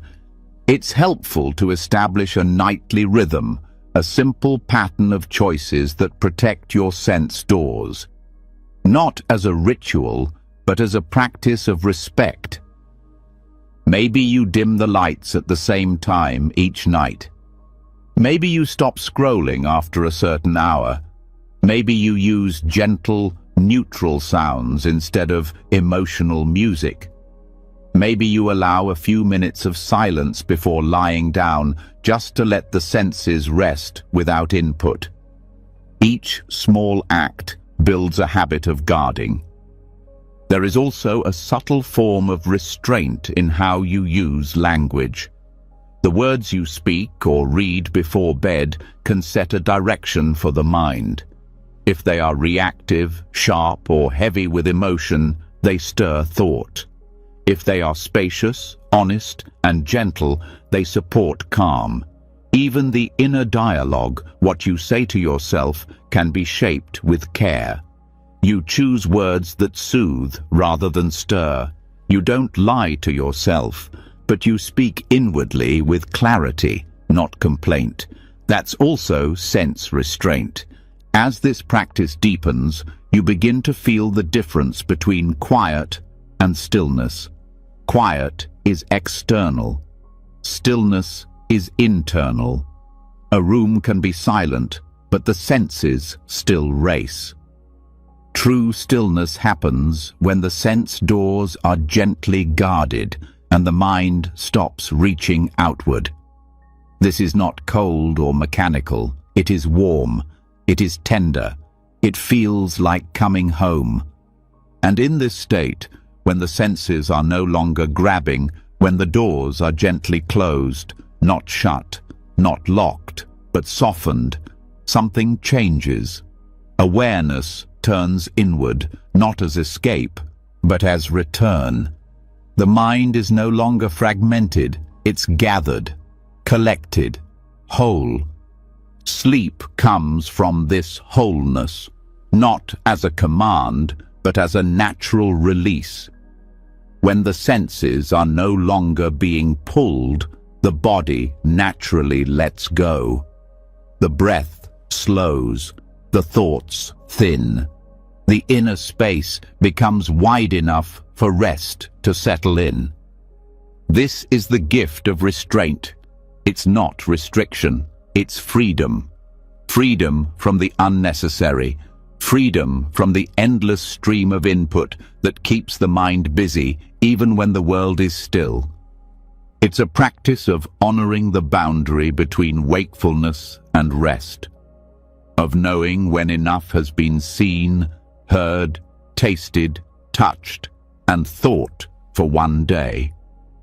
And when that boundary is respected, the mind doesn't resist sleep. It welcomes it, because it no longer fears stillness. It remembers that stillness is safe, that nothing more needs to be taken in, that rest is not a task, it's the return to what you are when nothing is pulling you away. When the senses are finally quiet, when external input is no longer pulling at your awareness, the mind begins to notice what has always been there: movement within stillness. Beneath even the most subtle breath or thought, there's a field of activity so fine, so rapid, so delicate, that it usually goes unnoticed. But in deep calm, especially just before sleep, attention can tune into the smallest layers of experience. Not emotions, not thoughts, not sensations as we usually know them. Something more fundamental, a flickering, vibrating texture at the very edge of perception. This is where the ancient Burmese Vipassana traditions point the mind to the observation of kalapas. Kalapas are said to be the most basic units of material existence, subatomic mind-matter particles. These are not scientific atoms, but experiential units described in the Abhidhamma commentaries. According to these traditions, the body and even mental energy are composed of these particles, which constantly arise and vanish at incredible speed. They are impermanent, insubstantial, and ultimately empty of ownership. And yet, they are what we habitually identify as our body, our sensations, our reality. The practice of observing kalapas is not theoretical. It's a direct, sensory experience that arises when mindfulness becomes extremely sharp and equanimity deep. You're not thinking about molecules. You're noticing subtle vibrations, pulsing sensations, flickers of intensity throughout the body. These are the signs of matter breaking down into momentary events. And in the Burmese Vipassana system, watching these events is one of the most advanced and transformative practices. Before sleep, when the mind begins to lose interest in thinking but hasn't yet fallen unconscious, you may notice something strange. The body begins to feel like it's dissolving. Not in a frightening way, but like its boundaries are becoming less solid. You might feel tingling, buzzing, or lightness in the hands, face, or chest. This is not a sign of something wrong. It is the body's natural way of revealing its impermanence. It is the beginning of seeing kalapas. To train this perception, the first step is to rest your awareness on simple sensations: touch, warmth, pressure. You stay with one area of the body with complete stillness.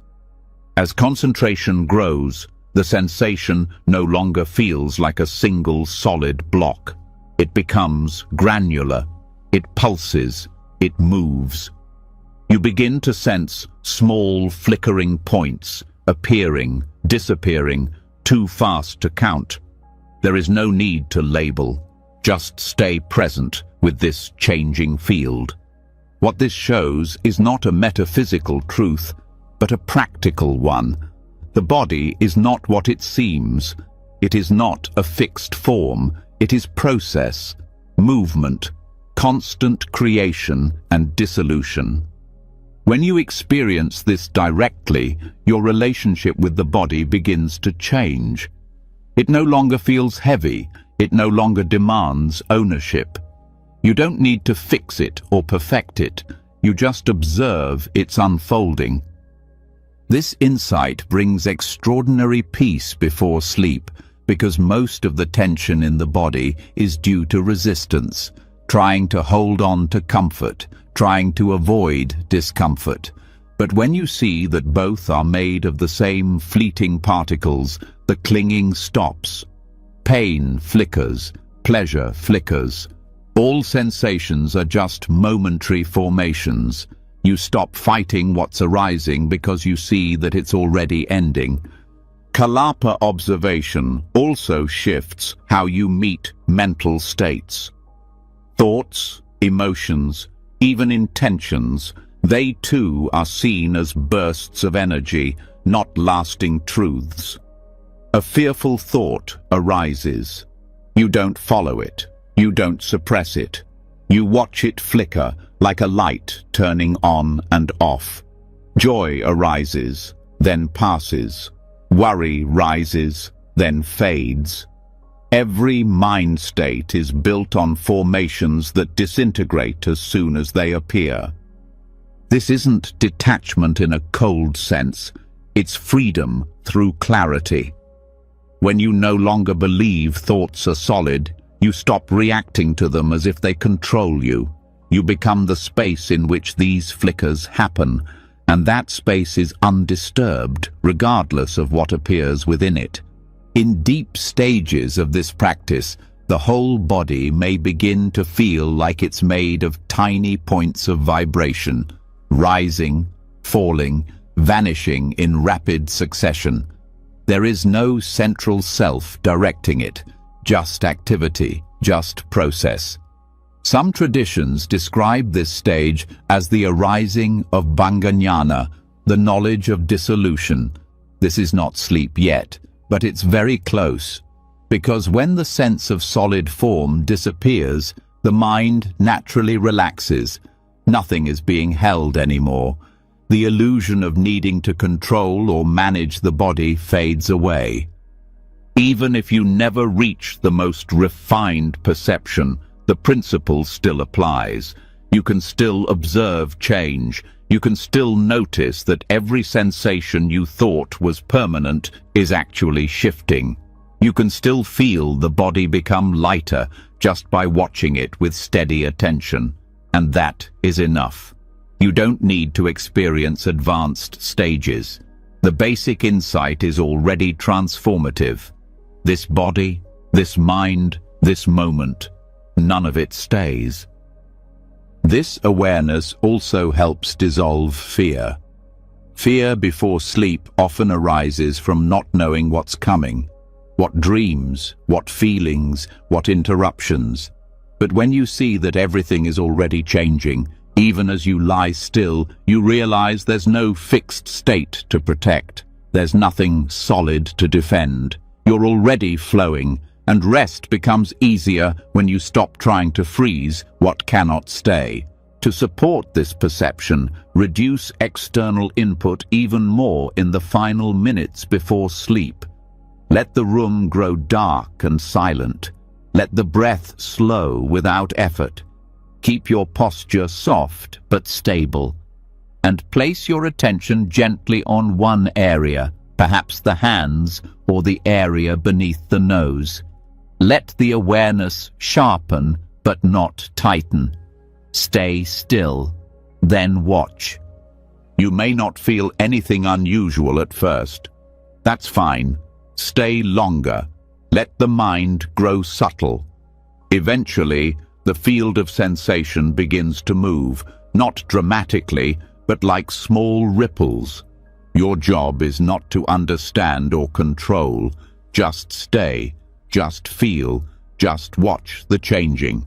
If distractions arise, acknowledge them, return. This is how you train the perception, not with force, but with patience.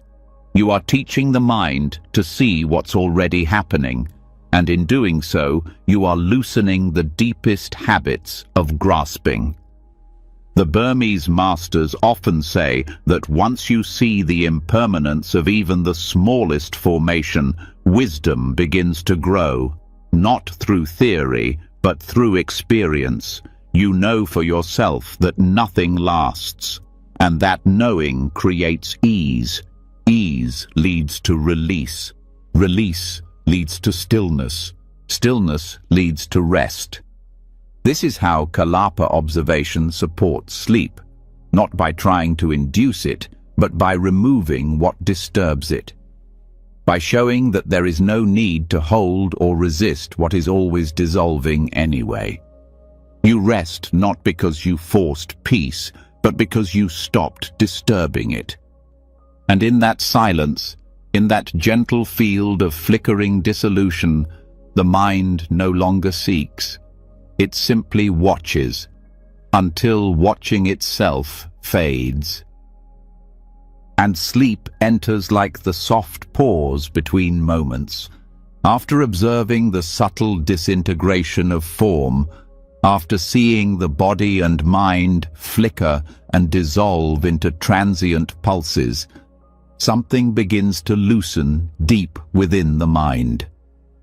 The structures you once believed were solid, like the edges of your body, the flow of thought, the shape of sensations, start to show their true, unstable nature. But there is one more structure that holds its grip the longest, one more layer that shapes how you move through your internal world. It does not make noise, but it sets a pace for everything you think, feel, and fear. It is the perception of time. For most people, sleeplessness is not only a problem of restlessness, it is a problem of time. The ticking of a clock, the fear of too few hours left, the thought of what tomorrow demands. Time becomes a prison. You lie down hoping to relax, and then the mind says, "It's already late. If you don't sleep now, you'll suffer tomorrow." Each minute that passes feels heavier than the last. But the truth is, this weight is not real. The anxiety comes not from time itself, but from how the mind perceives it. In deep meditation, particularly in the absorption states known as jhana, time stops behaving like a straight line. The usual sequence, past, present, future, softens. Minutes can feel like seconds or hours. You sit for what feels like 5 minutes and open your eyes to discover an hour has passed. Or you sit for an hour and feel like nothing happened. This isn't disorientation, it's the mind stepping out of its usual framework. What's happening in these states is not mystical, it's perceptual. The mind is no longer measuring experience through comparison. It is fully absorbed in one object, one process, one moment. And in that fullness, the idea of before and after has no meaning. There is only now, and that now has no duration. It has depth, but not length. This shift is not limited to formal meditation. It can happen in the moments before sleep if you learn how to release the pressure created by the clock. Because what actually keeps you awake is not just mental noise. It's the belief that you are running out of time, that sleep must happen soon, that the window is closing, and that belief creates tension, which delays the very rest you're trying to reach. The practice begins with understanding that the mind's relationship to time is flexible. It is not a fixed container. It's a construct based on memory, expectation, and measurement. You can start by watching how the thought of time creates reaction. Notice how often you look at the clock, either mentally or literally. Each glance brings a spike of anxiety, of regret, of urgency. You tell yourself, it's too late now, or only 5 hours left. These thoughts seem useful, but they add pressure. They create a conflict between what is and what should be. To let go of this, bring awareness away from time and back to experience itself. Instead of counting hours, feel the weight of the body. Instead of checking the clock, rest attention on the breath. Let go of measuring. Just be with the texture of the moment. When the mind says, it's getting late, respond not with thought, but with attention. Feel what that thought does to the body. Notice the tightness it creates, then soften. This softening is the beginning of timelessness. You're not trying to stop time, you're allowing the mind to stop dividing the moment. In jhana, this deepens until even the breath is no longer noticed as a sequence of in and out. There is just stillness, a luminous, undivided awareness. While such absorption states require strong training, the principle can be applied right now. Simplify attention so fully that time no longer matters. Every moment spent watching the breath without judging it is a step away from time-based anxiety. Every second you stop comparing the now to what should happen next, you are entering a different rhythm, a rhythm that doesn't belong to the clock. This is not denial. You're not pretending time doesn't exist. You're simply not measuring yourself by it. This shift changes how you wait for sleep. Most people lie in bed waiting as if something must happen. They keep checking internally, am I asleep yet? That checking is another form of measurement. It splits the mind into observer and timeline. You stop being present and start performing. You try to sleep instead of resting. But rest begins when you let go of trying, when you stop marking progress and simply allow. You can train this by choosing a simple anchor, not to control the mind, but to focus it gently. The feeling of the air on the nostrils, the warmth of the blanket, the weight of the legs. Stay with this one sensation, not to block thoughts, but to stabilize attention. When the mind returns to time, to counting, to worrying, don't push it away, just return. You're not running late, you're not falling behind, you are just here. As this practice deepens, You may notice that thoughts about tomorrow lose their urgency. Plans, problems, even important tasks begin to feel less heavy. This is not carelessness, it's clarity. You see that the future is not now, that worry does not create solutions, and that rest is not a delay of life. It is life. The more time you spend in this kind of awareness, the more the nervous system resets. You begin to feel that there's nothing chasing you, that there's no race to win. This calms the hormones of stress. It allows the body to move from sympathetic to parasympathetic tone, from alertness to restoration, and sleep becomes not a goal, but a natural slide into stillness. In jhana, the mind is said to rest on its object so fully that even the sense of time passing disappears. But this can also happen in small moments, when you stop labeling the breath and simply feel it, when you stop naming the posture and just rest in it, when you stop checking if sleep is near and just allow the moment to be full. This practice of timelessness also heals the deeper fear beneath sleeplessness, the fear of losing control. When you're ruled by time, you feel fragile. Every second wasted feels like a threat. But when you rest in non-linear awareness, you begin to trust a different rhythm, one that moves in waves, not lines, one that does not measure success by hours slept, but by presence felt. Even in the middle of the night, this shift is possible. If you wake at 3 a.m. and the mind starts calculating how much rest is left, stop. Return to now. Don't count. Don't plan. Don't measure. Just rest with the breath.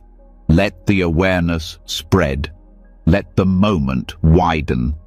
Sleep may return, or it may not. But peace is not delayed by outcome. It is available in every second that is not compared to another. The more you train in this way, the more confidence you gain. You stop needing ideal conditions. You stop believing the story that not enough sleep means failure. You see that a few minutes of deep presence can restore more than hours of anxious sleep. You see that the mind, when not pressured, finds its own balance. Eventually, the obsession with how much time is left fades. What matters is the quality of awareness right now. You learn to carry yourself gently through the night, with no rush, no grasping, no judgment. Just one breath, then another. Just this moment, again and again, and over time, even the structure of night and day softens. You begin to live more fluidly, not pushed by the clock, but guided by attention. This is not neglect, it is deep listening. You know when to move because the body tells you. You know when to rest because the mind no longer resists stillness. This is the gift of stepping outside linear time, not to escape life, but to enter it fully, without panic, without pressure, without the illusion that now is not enough. And when this becomes your baseline, sleep is no longer a task. It is the natural result of a mind that has stopped measuring itself into pieces. A mind that knows the deepest form of rest is not found in the number of hours passed, but in the depth of presence returned to again and again. When you stop clinging to the clock, when you release the grip of time and rest fully in presence, something unexpected begins to unfold. You may drift into sleep or remain quietly aware, but either way, the mind begins to shift its direction. Without the usual noise, without the pressure to perform or control, the subconscious finally starts to speak. Not in words, but in symbols, shapes, feelings, scenes that appear during sleep layered with meaning not yet understood. These are dreams, and in the Buddhist monastic tradition, they are not dismissed as random. They are treated as reflections of the deeper mind, doorways into hidden stories that continue shaping your waking life. Monastic cultures have always paid close attention to dreams, not because they predict the future, but because they reveal the present. They offer a language beyond logic, a symbolic code that tells you what your mind has not yet spoken. Many monks kept dream journals not to analyze them with theory, but to trace the inner currents of karma, craving, fear, and insight. Dreams were seen as reflections of one's mental cultivation, revealing progress or obstruction in a practitioner's path. Before sleep, especially when the mind has been calmed through mindfulness or deep concentration, the dreams that arise tend to be clearer, not necessarily pleasant, but more transparent. The patterns are easier to trace, and when awareness has softened its grip on control, the subconscious is more willing to show what it has been holding on to. This is why your dreams, especially the recurring ones or the ones that linger after waking, can hold keys to deep transformation. In Buddhist contexts, certain dream symbols are universally recognized. Seeing light, a tree, or a clear path often suggests growing clarity or deepening insight.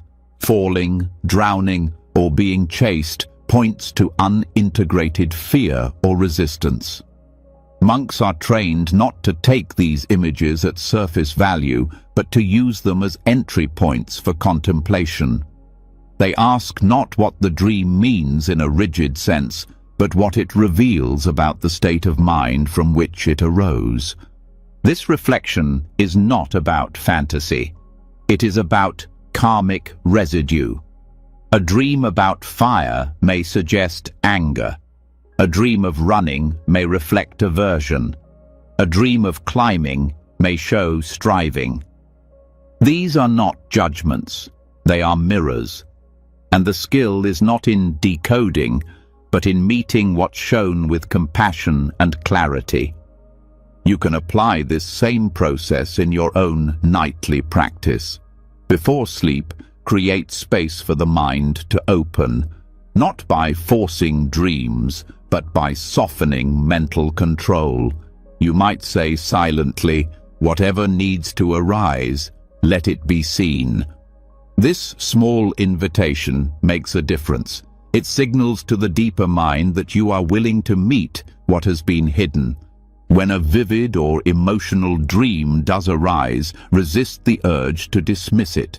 Instead, sit quietly upon waking and hold the images in awareness. What emotions were present? What patterns repeated? Who appeared? What action took place? Don't search for linear meaning. Stay with the tone. Often, the body remembers even when the narrative fades.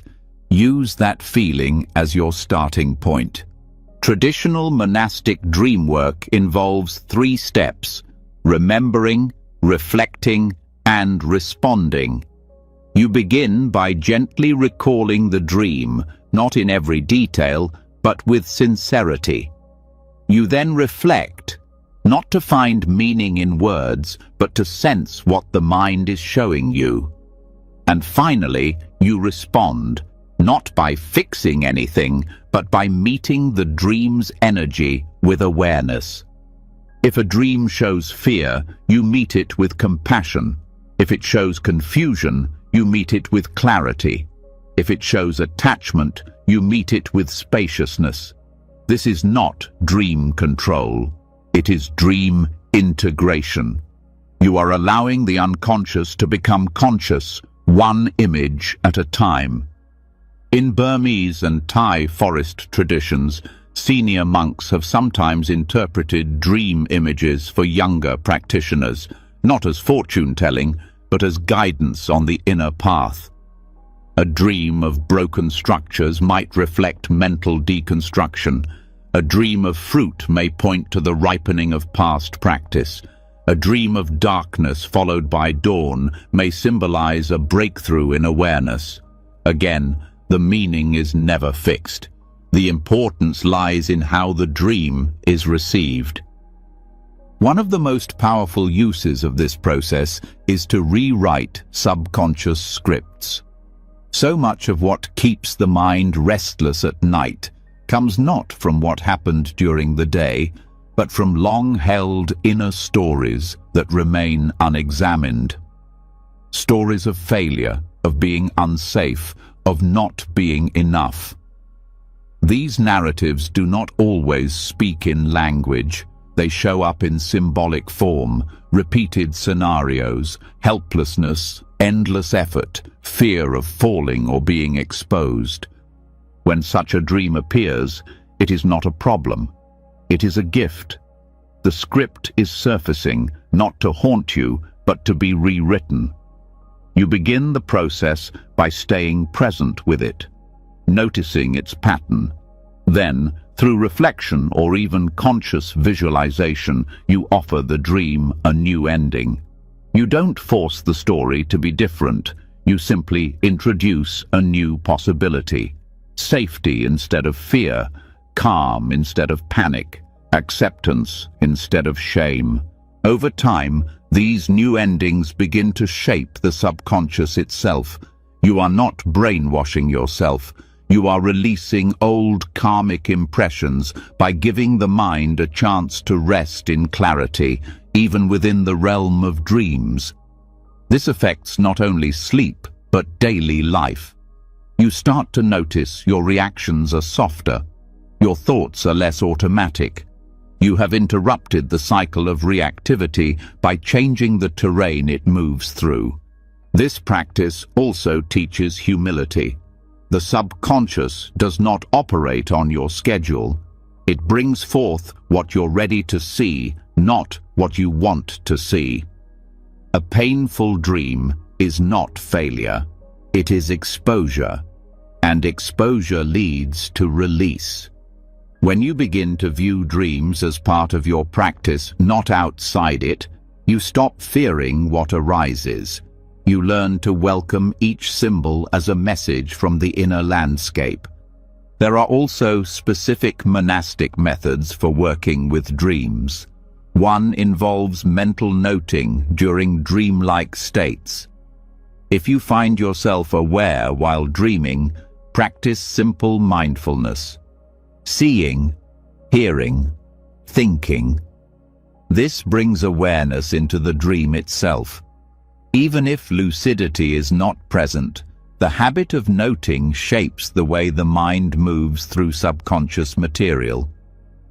Another method is to establish an intention before sleep, what's called adhitthana, or firm resolution. You might say silently, "May the mind show me what needs to be seen with clarity and kindness." This is not a command. It is a soft anchor. You may also keep a notebook beside the bed, not to analyze, but to support memory.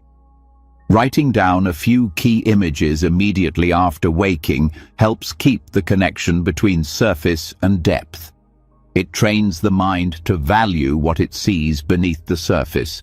Over time, you'll begin to recognize recurring themes. These are your personal dream symbols, shaped by your life, your practice, your karma.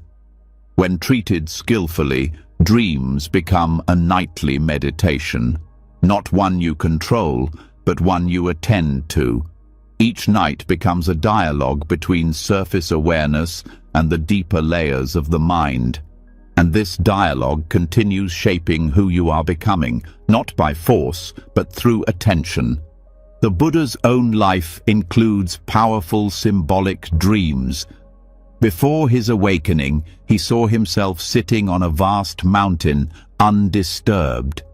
After his enlightenment, he had dreams that reminded him of his past lives, his path, and the illusions still present in the world. These dreams were not distractions. They were teachings. Your dreams, too, can teach, not as prophecy, but as reflections. You don't need a monk to interpret them. You need a still mind, a soft heart, and the willingness to listen. So as you lie down, as the body becomes quiet and the mind begins to release control, know that what arises in dream is part of the journey. You do not need to fear what the mind shows you. Each image is a chance to see more clearly. Each emotion is a chance to meet yourself more fully. And with each night, you become more fluent in the language of the inner world. Not by forcing meaning, but by staying present.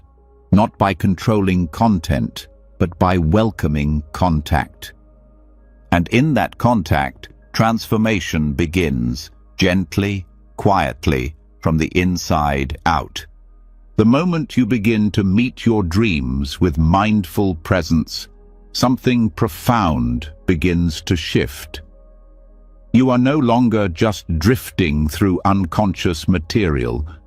You are participating in the reshaping of your inner world. Patterns rise not as threats, but as invitations. Emotions no longer push you around. They offer depth. And as this sensitivity grows, you come closer to what the Buddha described in one of his earliest and most practical teachings, the recognition and abandonment of the mental taints that lie buried beneath the surface. These are not small distractions. They are the deeper stains of perception, the filters that keep you cycling through unease, even when everything outside is quiet. And the time before sleep is one of the most powerful opportunities to see and release them. The Sabbasava Sutta, found in the Majjhima Nikaya, speaks directly to this. The title means all the taints, a reference to the underlying tendencies that defile the mind and sustain suffering. These taints are not just bad habits. They are patterns of mental intoxication, ways the mind distorts reality through craving, ignorance, wrong views, and the deep belief that peace must be earned rather than allowed. They don't shout, they linger. And when you lie in bed at night and the mind begins to churn, it's often these subtle undercurrents doing the work. Not your conscious choices, but inherited conditioned tendencies running on their own. The Buddha didn't offer one solution. He outlined a complete method of abandonment, a toolkit of ways to let go of these taints, depending on how they show up. And these methods are not just for monks in forests. They apply to every sincere practitioner who wishes to end the day clean, not just on the surface, but in the deepest levels of the mind. The first method is knowing. Some taints, he said, are to be abandoned through seeing clearly. These arise when there is confusion, a misunderstanding of what leads to peace. So the work begins by naming what has surfaced. If there's worry, acknowledge it as worry. If craving arises, see it as craving, not your craving, not a story to follow, just a mental event. The act of clearly seeing a defilement loosens its hold. It doesn't need to be argued with, it needs to be recognized. At night, this form of seeing becomes a gentle inspection. You ask, what is here now? Not what happened during the day, not what will come tomorrow, but what formation is present right now, just beneath the surface. Fear, restlessness, doubt. You shine light on it without judgment. You bring awareness to the exact place where confusion begins. This alone can dissolve the need to follow it any further. The second method is restraint. Some taints, the Buddha said, are to be abandoned by guarding the sense doors. This links directly to the earlier practice of Indriya Samvara, sense restraint. It's not about closing yourself off. It's about refusing to let the mind be pulled in by every sensory impression. Before bed, this means consciously choosing what you let enter through your eyes, ears, and thoughts. You protect the mind not with force, but with clarity. You say, "I will not feed this unrest tonight. I will not add fuel to this craving." This is restraint, not from life, but from harm. The third method is using. Some taints are to be abandoned through wise use. This means treating everything in your life, your tools, your body, your comforts, not as objects of indulgence or identity, but as supports for clarity. Before sleep, this can become a quiet reflection. How am I using my energy right now? How am I relating to this bed, this breath, this body? If attachment is present, loosen it. If misuse is present, realign. Everything becomes a question of purpose. Am I using this moment to awaken or to distract? The fourth method is endurance. There are taints that do not leave simply because you see them. They don't dissolve just because you restrain or realign. They stay, they burn, they test your patience. And these are to be abandoned through enduring them without reacting. This is the art of staying steady when the mind wants to run. It is the discipline of holding your seat while discomfort moves through. When irritation arises at night, toward the body, toward the past, toward the unknown, you meet it without flinching. You say, "I can feel this without acting on it. I can let this pass through." The fifth method is avoidance. This is not repression, it is wisdom. If you know that a certain condition, memory, or trigger leads to unwholesome states, you avoid it. Not because you're weak, because you're clear. You create boundaries. Before sleep, this might mean not engaging with certain kinds of content, not reopening conversations that ignite the same old flames. You don't need to prove anything. You're choosing to protect the inner field. The sixth method is removal. Some taints must be removed through active mental effort. These are patterns that don't dissolve with seeing or staying. They require mental work. You replace unwholesome thoughts with wholesome ones, not as denial, but as transformation. This may look like reflecting on impermanence when grasping arises, or bringing to mind a compassionate image when anger starts to stir. You are not escaping, you are shifting direction, deliberately turning the mind toward what calms rather than what fuels. And finally, the seventh method is development. The deepest taints are not simply removed. They are replaced by cultivating their opposites. You don't just abandon restlessness, you develop tranquility. You don't just see through craving, you cultivate contentment. This is a lifelong process, but it begins in the quiet moments before sleep, when you choose to rest the mind not in habit, but in practice. You might gently recall the qualities of the heart you are growing: patience, compassion, equanimity. You might breathe with the awareness that every breath is part of that cultivation. These 7 methods from the Sabbasava Sutta are not linear steps. They are flexible tools. Some nights you'll need to see. Other nights you'll need to endure. Sometimes avoidance is wisdom. Other times development is the only way forward. But the key is to make this work part of your evening path, not as heavy effort, but as cleansing. You are not fixing yourself before sleep. You are flushing out what no longer serves.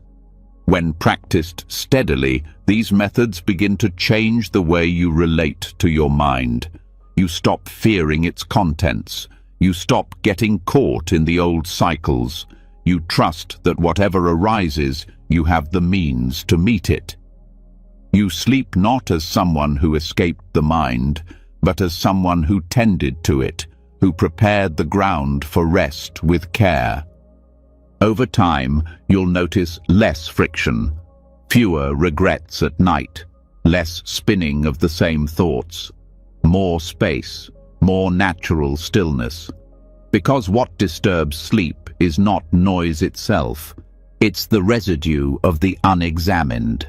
When the taints are seen and worked with, that residue clears, and what remains is a mind that is ready to rest, not because it is exhausted, but because it is at ease. The Buddha's path was always practical. He didn't ask for blind belief. He offered methods that any sincere person could apply. The Sabbasava Sutta is a map for internal hygiene, and when used before sleep, it becomes a way to end each day not with avoidance or distraction, but with truth. You don't need to solve everything. You just need to see what is here. You don't need to become perfect. You just need to release what you don't need. You don't need to sleep without thought. You need to sleep without clinging, and that begins by abandoning what cannot follow you into peace. Once you've worked through the hidden mental taints, once you've watched them arise and dissolve with clarity, something quiet and strong begins to settle beneath the surface. The mind grows cleaner, but also more exposed.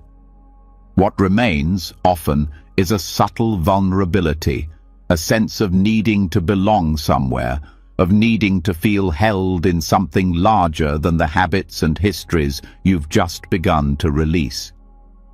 There is a moment after the abandonment of what burdens the mind when you don't yet feel free but no longer wish to hold on.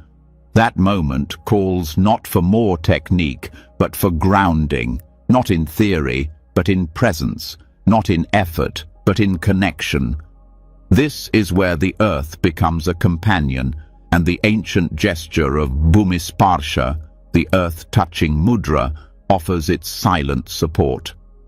In the traditional iconography of the Buddha's enlightenment, this is the gesture he makes when Mara challenges his right to awaken. Mara accuses him of having no claim to sit in that stillness, no validation, no proof, and in response, the Buddha does not argue. He does not speak. He simply extends his right hand toward the ground and touches the earth. In that moment, the earth is called as witness. The earth, with its quiet memory and unshakable stability, affirms the Buddha's right to sit, to awaken, to be free. This mudra is not symbolic alone. It is functional. It is a physical expression of inner certainty, not a certainty that arises from pride or defense, but from deep alignment with reality. When you touch the earth, even with just your awareness, you are saying, I do not need to justify my peace. I do not need to earn this stillness. I belong here, now, on this ground. Before lying down, especially on nights when restlessness remains after all inner work has been done, this gesture can act as a final bridge. It grounds the mind in the present, not just emotionally or mentally, but physically. You are here. You are alive. You are supported. You do not float alone in your efforts. You rest on something vast, older than memory, untouched by your thinking. The gesture itself can be simple. You may sit for a moment beside your bed and let your right hand extend toward the floor, fingers pointing downward, palm inward. You do not need to touch anything. It's not about contact, it's about alignment. You feel the weight of the gesture, its direction. You feel the settling that comes when you stop turning inward and allow the body to speak in stillness. This is not magic. It is remembering. A return to the ground where all thoughts dissolve, where all doubts lose strength. The earth becomes your witness, not in judgment, but in silent affirmation. It knows your fear. It has carried your sorrow. It receives everything without comment. And in that receiving, it teaches you how to let go. Even without the physical gesture, you can invoke the energy of Buddhism. As you lie down, allow your awareness to rest in the weight of your body, not as a concept, but as sensation. Notice the pull of gravity, the contact with the bed, the downward motion that never resists you. This is the earth speaking, not in words, but in welcome. You may silently repeat, "This peace is mine." Not because I earned it, but because I no longer resist it. This is not a declaration of entitlement. It is a humble recognition that stillness is not a privilege for the few. It is the nature of mind when not disturbed. You are not claiming anything new. You are stepping into what was always here. Some traditions view this mudra as the ultimate answer to doubt, not by eliminating doubt intellectually, but by anchoring beyond it. You cannot think your way out of restlessness, but you can ground beneath it. You can touch something deeper than fear, something that holds no opinion of your progress, something that simply is.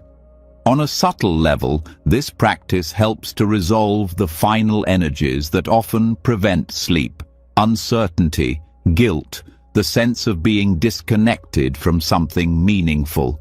These are not loud like craving or anger, but they erode peace from underneath. They whisper that you haven't done enough, that you haven't earned this moment of silence. The earth says otherwise. In many Buddhist cultures, practitioners are taught to reflect before bed on the support of the four elements: earth, water, fire, and air.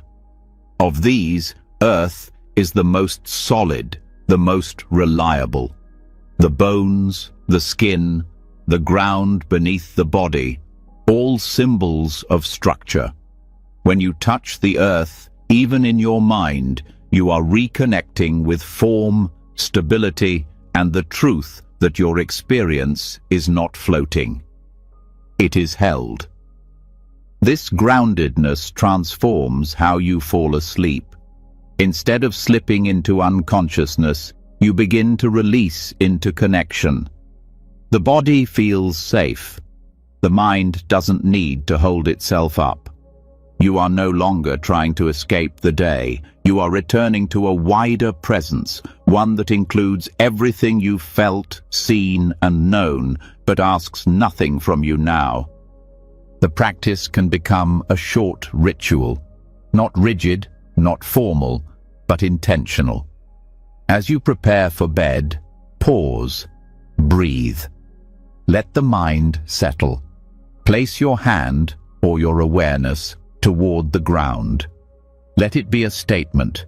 This night, I rest with the earth as my witness. No past to fix, no future to control. Just the truth of now. If emotions rise, let them. You are not above sadness or joy. You are not trying to be untouched. You are remembering that you do not have to carry them alone. The earth can hold what you release. It has always done so. In difficult times, this gesture becomes even more important. When fear is sharp, when doubt is strong, when the mind cannot settle even after all practices have been applied, Buddhism is the final posture. It doesn't solve the problem. It dissolves the isolation. You are not alone in your struggle. You are part of something wide, ancient, and patient. There is no special knowledge required to do this. No advanced training, just sincerity, just willingness, just the presence to place the body in harmony with the ground and let go of the need to hold your inner world together. You return to the simplest truth. I am here. I am held. I can stop. With this, sleep becomes something else. Not a process to endure, not a task to complete, a return. A quiet collapse into something that holds you whether you are aware of it or not. This is what the Buddha touched when he reached for the earth, not an external God, not a divine force, but the grounded truth that awakening, peace, and rest are already supported by the nature of life itself. He didn't defend himself. He didn't fight the voice of doubt. He turned downward and found what cannot be shaken. You can do the same. Each night, each time the mind resists rest. Each time the story says you are not ready, you can stop listening. You can touch the earth and let it remind you, stillness is not outside of you. It is beneath you. It is in you, and it has been waiting. After surrendering to the weight of the earth, after letting the body remember its place within something vast and unmoving, there comes a shift, not just downward, but inward. The surface finally settles, the senses rest, the need to perform dissolves. What remains is a rare kind of stillness. It is not quiet because nothing is happening. It is quiet because awareness no longer clings. From this point forward, what opens is not just deep rest, but the potential for a subtle yet powerful transformation of consciousness. This is the doorway to what early Buddhist texts refer to as Lokuttara Citta, the supramundane mind, the consciousness that is no longer caught in the cycles of the world. This mind is not mystical in the sense of being beyond reach. It is supramundane because it is not fabricated by desire, fear, memory, or preference. It is the aspect of awareness that is completely uninvolved in constructing personal stories. It doesn't think in language. It doesn't seek validation. It doesn't crave continuity. It just knows. And this knowing is direct, silent, complete. Before sleep, the possibility of touching this quality of awareness becomes especially accessible. When the body is still and thoughts begin to slow, the mind often approaches the edge of its usual constructions. Most nights it retreats, returning to familiar loops, sinking into dreams, or losing clarity altogether.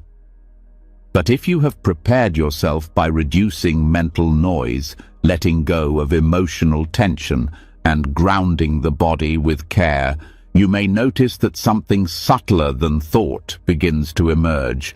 This is not another thought stream. It is awareness free from commentary. It feels like space, but alive, like presence, but impersonal. It sees without filtering. It rests without needing rest. It watches thoughts arise and fade without being pulled into them. It is untouched by desire for sleep or anxiety about waking. It is simply there, beneath every effort and every emotion, always. The Lokuttara Citta is not achieved by force. You cannot enter it through striving. You invoke it by not interfering, by letting go of the need to know anything in conceptual terms. This is different from dullness or passivity. It is a highly alert, highly present form of being that does not divide experience into past or future, self or other, good or bad.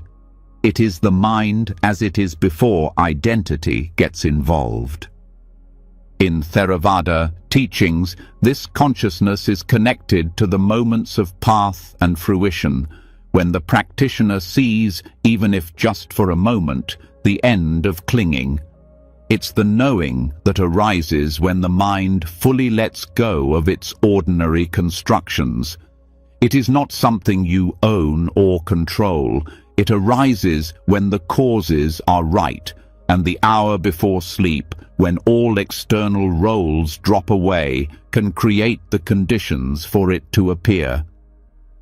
To approach this space, you begin by softening any intention that remains, not in the sense of laziness, but in the release of mental effort. You stop aiming. You stop arranging. You allow everything to be exactly as it is, without needing it to be otherwise. If thoughts arise, let them move without chasing. If sensations come, let them pass without clinging. You're not pushing anything away. You're just not constructing anything extra. This practice may begin with a strong sense of presence, focused perhaps on the breath or the body. But as it deepens, even those anchors begin to dissolve. The breath fades. The body feels spacious. You are not drifting into sleep, but opening into a field where sleep may happen or may not. Either way, you are at peace. One way to stabilize this awareness is to gently reflect on the three characteristics: impermanence, unsatisfactoriness, and non-self, not as intellectual concepts, but as direct perceptions. Everything arising now, this thought, this feeling, this image, is unstable. It does not belong to anyone. It offers no lasting satisfaction. Let that truth sink in, not as a conclusion, but as a lived recognition. Then rest.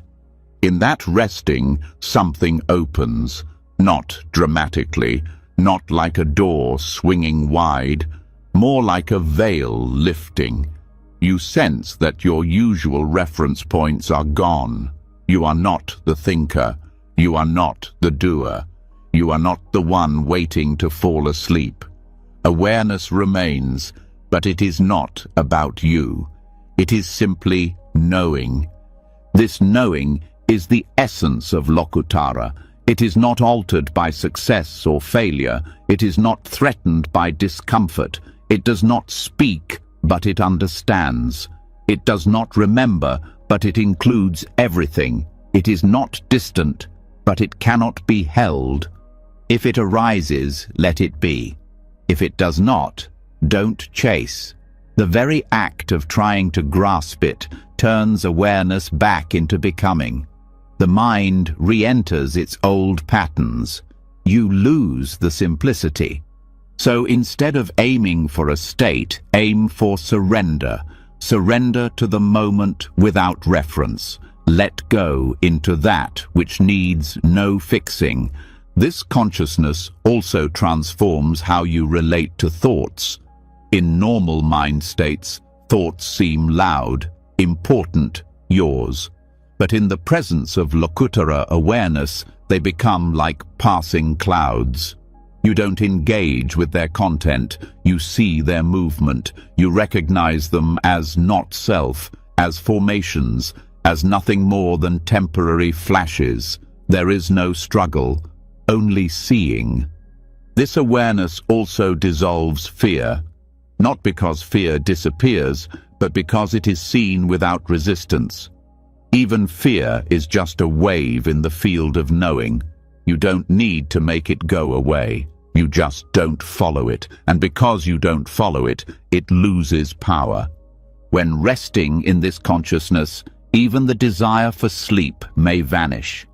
You're not concerned with sleeping anymore. You are abiding in a kind of inner clarity that transcends the usual needs of the body-mind. You may sleep deeply afterward or remain quietly awake. Either way, the heart remains still, the mind remains free. This is not detachment in the cold sense. It is intimacy with the present that is so complete it no longer requires a separate self to observe it. You are not apart from experience. You are not merging with it either. You are the knowing that holds it all. Some traditions say that Lokutara Chitta can only arise in deep meditative absorption. Others suggest that brief glimpses are possible in ordinary life, especially when the mind is unusually calm and surrendered. Regardless of your view, the experience of this quality of mind, however subtle, leaves a lasting impression. You begin to see that thought is not necessary for being, that the mind can know without dividing, that rest is not about sleep, but about not resisting what is. In the final minutes before you drift away or drop into sleep, allow yourself to stay gently with this awareness, not holding, not controlling, just present. If sleep comes, let it be soft. If wakefulness remains, let it be bright. You are not measuring time, you are not watching progress, you are simply being. And in that being, the deepest form of rest appears.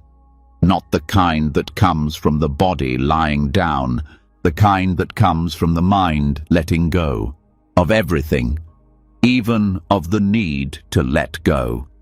After resting in the space of non-conceptual awareness, after touching the dimension of mind that no longer needs to hold or interpret, a different quality starts to take shape, one that does not come from effort, but from maturity. Not a new method, not a deeper stillness, but a subtle refinement. It is no longer about stopping thoughts or even watching thoughts. It becomes about understanding experience in a way that prevents confusion before it begins.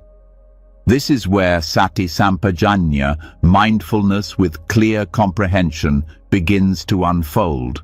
And this is what helps the mind become not only still, but wise. Sati, or mindfulness, is often described simply as present moment awareness. Being here, noticing what is happening, feeling the breath, the body, the thoughts. But in this early, basic form, mindfulness can still exist alongside confusion. It may help you stay grounded, but it doesn't necessarily stop the cycle of reactivity. You can be present and still caught in your patterns. You can observe a thought and still follow it. You can know what is happening but not understand how or why it affects you. Sampajanya adds something essential.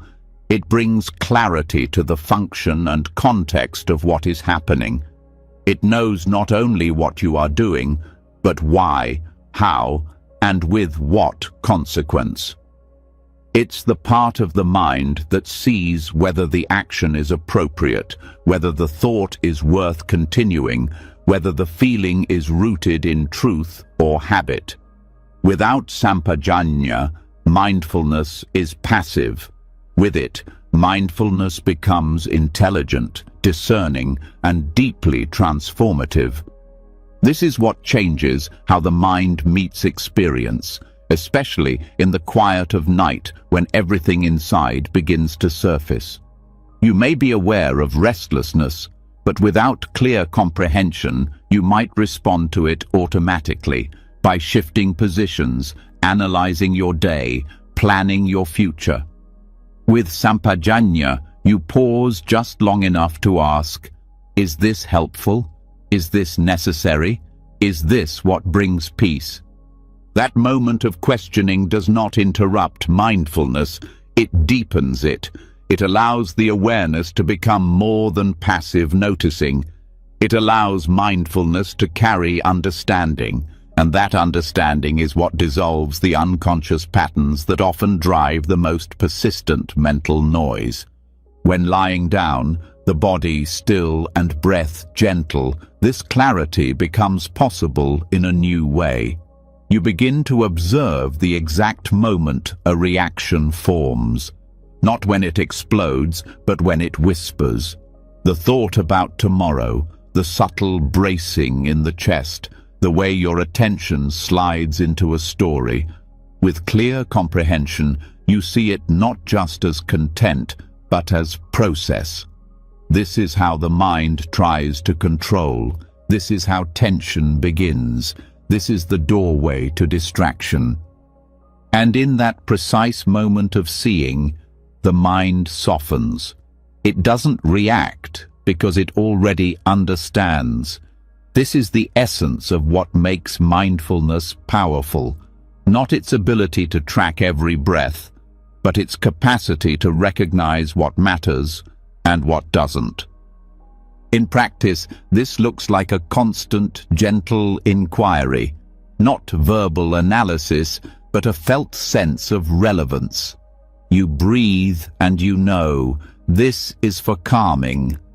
A thought appears and you know, this is not worth feeding.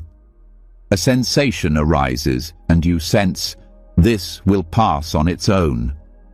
You begin to trust this inner intelligence more than the stories the mind usually tells. This is especially helpful for unconscious reactivity, the habits that operate below the level of conscious thought, the quick judgment about how the day went, the urge to check your phone again, the tension that builds without reason. These patterns can't be stopped by raw effort. They need to be seen in context. They need to be understood as unnecessary. And only clear comprehension can provide that perspective. When this understanding matures, mindfulness becomes continuous, not rigid or forced, but self-sustaining. It no longer needs to be maintained with effort because it starts working from insight. The mind begins to recognize the futility of its old movements. It stops chasing, not because it was told to, but because it sees no value in continuing. Sampajanya also prevents mindfulness from becoming another form of control. When you try to use mindfulness to suppress experience, to push away discomfort, to manage every detail of attention, you are still caught in subtle resistance. With clear comprehension, you no longer misuse mindfulness. You apply it where it is needed and let go where it is not. This also transforms the way you experience the body. Instead of scanning or labeling each part, you begin to understand the quality of posture, breath, and tension. You sense what the body needs to relax. You recognize where effort is still hiding. You stop adjusting based on comfort alone and start responding based on insight. With thoughts, the same principle applies. Instead of watching them like objects, you see their role in your state of mind. You understand their weight, their speed, their direction. Some thoughts are neutral. Others are laced with expectation, identity, or fear. Clear comprehension allows you to let go not by rejecting thought, but by recognizing when it leads nowhere. That clarity creates peace, not by stopping thought, but by no longer investing in it. This evolved form of mindfulness is also deeply ethical. It's not about morality in the traditional sense. It's about alignment. Sampajanya helps you see when your actions, even internal ones, create dissonance. It reveals when a choice adds tension or when it opens space. It teaches you to move from harmony rather than habit.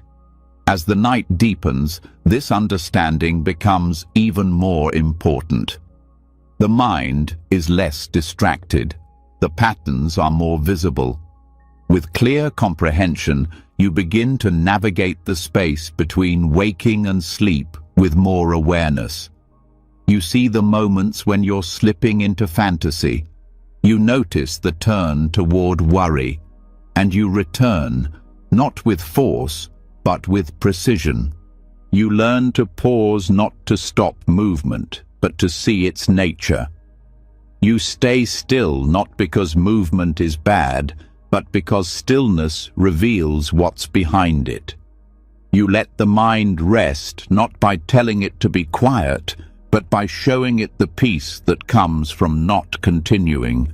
This quiet is not just silence, it is understanding. It is the mind becoming familiar with itself in a way that no longer requires constant commentary. The inner narrator grows quiet because there is nothing left to explain. Experience is self-evident. No story is needed. In this way, sati and sampajanya become partners. Mindfulness holds. Comprehension sees. Together, they allow the mind to remain steady in all conditions, not as an act of discipline, but as a natural result of wisdom. And when wisdom becomes natural, rest becomes natural. Because the mind no longer resists the moment it is in, it no longer needs to escape. It no longer needs to defend. It only needs to understand. And from that understanding, sleep enters not as an escape from life, but as a gentle continuation of stillness. When mindfulness matures into clear comprehension, and the mind begins to see its own activity with wisdom rather than control, the external world starts to reflect that clarity. You begin to notice the relationship between inner attention and outer action. Even the smallest motion becomes meaningful. There is a natural shift from chasing peace through stillness to expressing peace through movement. This is where ritual enters the path, not as superstition, not as habit, but as a conscious way of shaping the mind through deliberate, embodied presence. And in the Theravada tradition, one of the most overlooked yet powerful examples of this principle is the ancient monastic practice of folding robes before rest. This act, simple and repetitive, was never about tidiness alone. It was about preparing the body and the mind for letting go. It marked the closure of the day, a final gesture of mindfulness made visible. Every crease, every adjustment, every smooth line was done with care, not to perform, but to practice. In a monastery, robes are not just clothing, they are a symbol of renunciation, discipline, simplicity, and intention. To fold them without attention would mean disconnecting from what they represent. To fold them with full awareness meant carrying the Dhamma into motion, and that changed everything. In modern life, this ritual may seem distant, but its principle remains fully alive. The way you move before rest shapes the mind you bring into sleep. The robe folding practice is a form of gentle purification, not of morality or behavior, but of attention. It slows the rhythm of the day. It trains the eyes, the hands, the breath to work together. It replaces mental noise with physical reverence. There is no goal but care, and care itself becomes a doorway into peace. The ritual begins with presence. A monk returns to his kuti or dwelling at the end of the day. The robe is taken with two hands, unfolded gently, and shaken out in slow motion.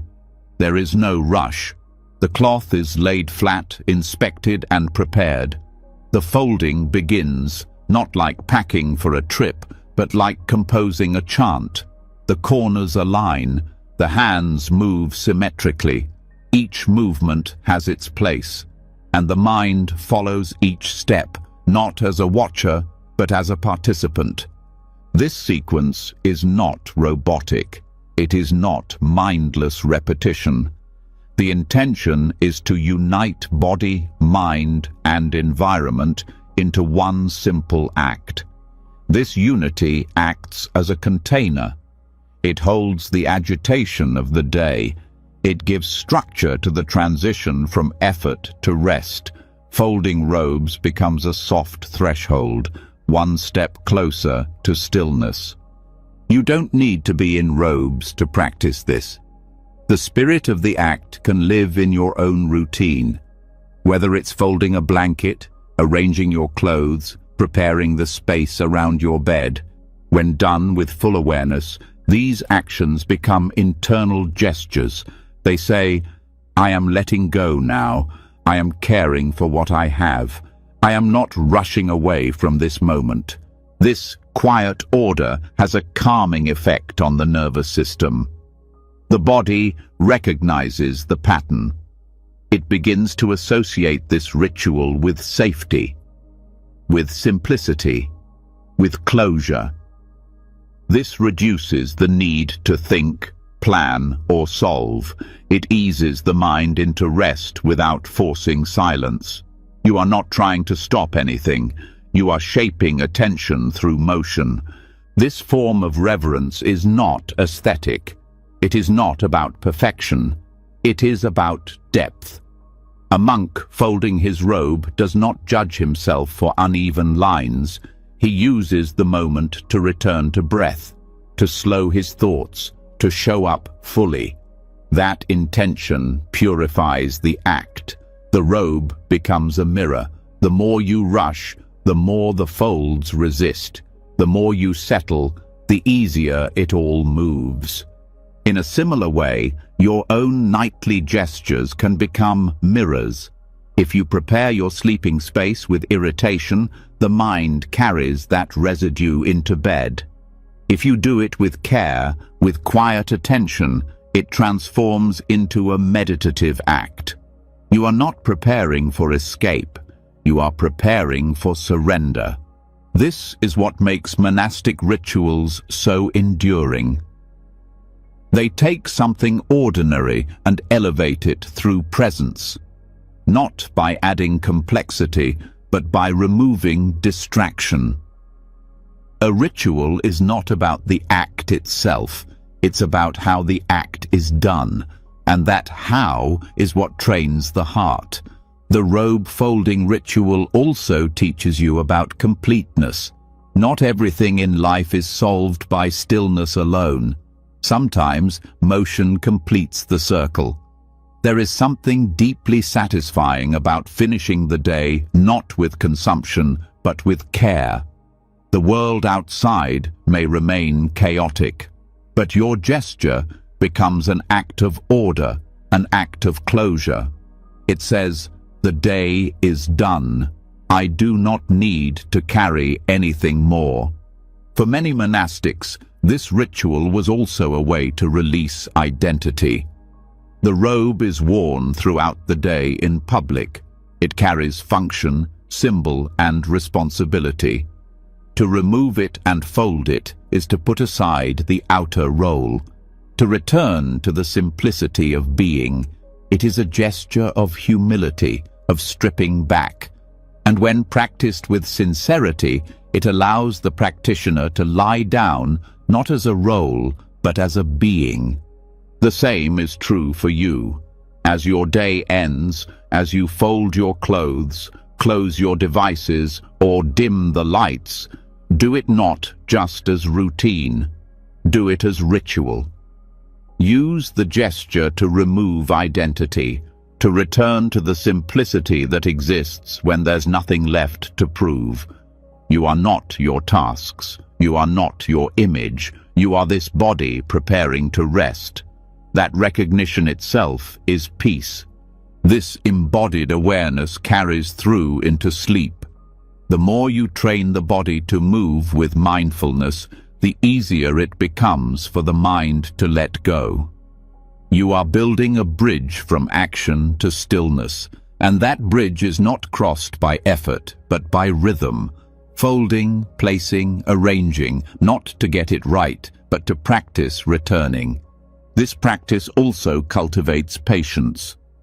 The robe doesn't fold itself. It requires time, space, repetition. And the same is true for your attention. You may feel rushed, but the ritual asks you to wait, to move slowly, to notice. And in that slowness, the deeper mind begins to appear. There's also a gentleness that arises when motion is infused with care. You stop grabbing, you start placing, you stop multitasking, you begin attending. That shift changes how you touch your surroundings. It changes how you touch your own mind. You no longer impose silence. You invite it. As this ritual deepens, it becomes less about sleep and more about integrity. You are ending your day in alignment. No loose ends, no hurried steps, just presence. This sense of inner order travels with you into rest. It makes sleep not an interruption, but a continuation. You are no longer collapsing into bed. You are arriving. You are not shutting down. You are letting go.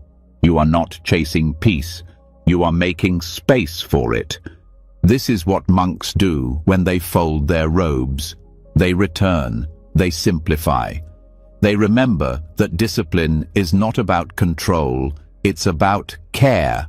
And care, when practiced in motion, becomes wisdom in stillness.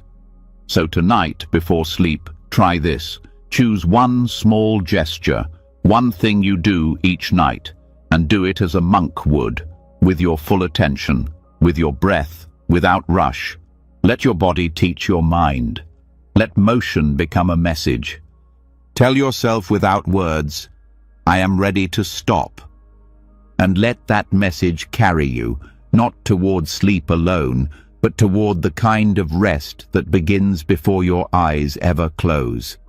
When the body begins to move in harmony with intention, when the gestures that end the day carry the softness of care instead of the weight of obligation, the mind naturally follows.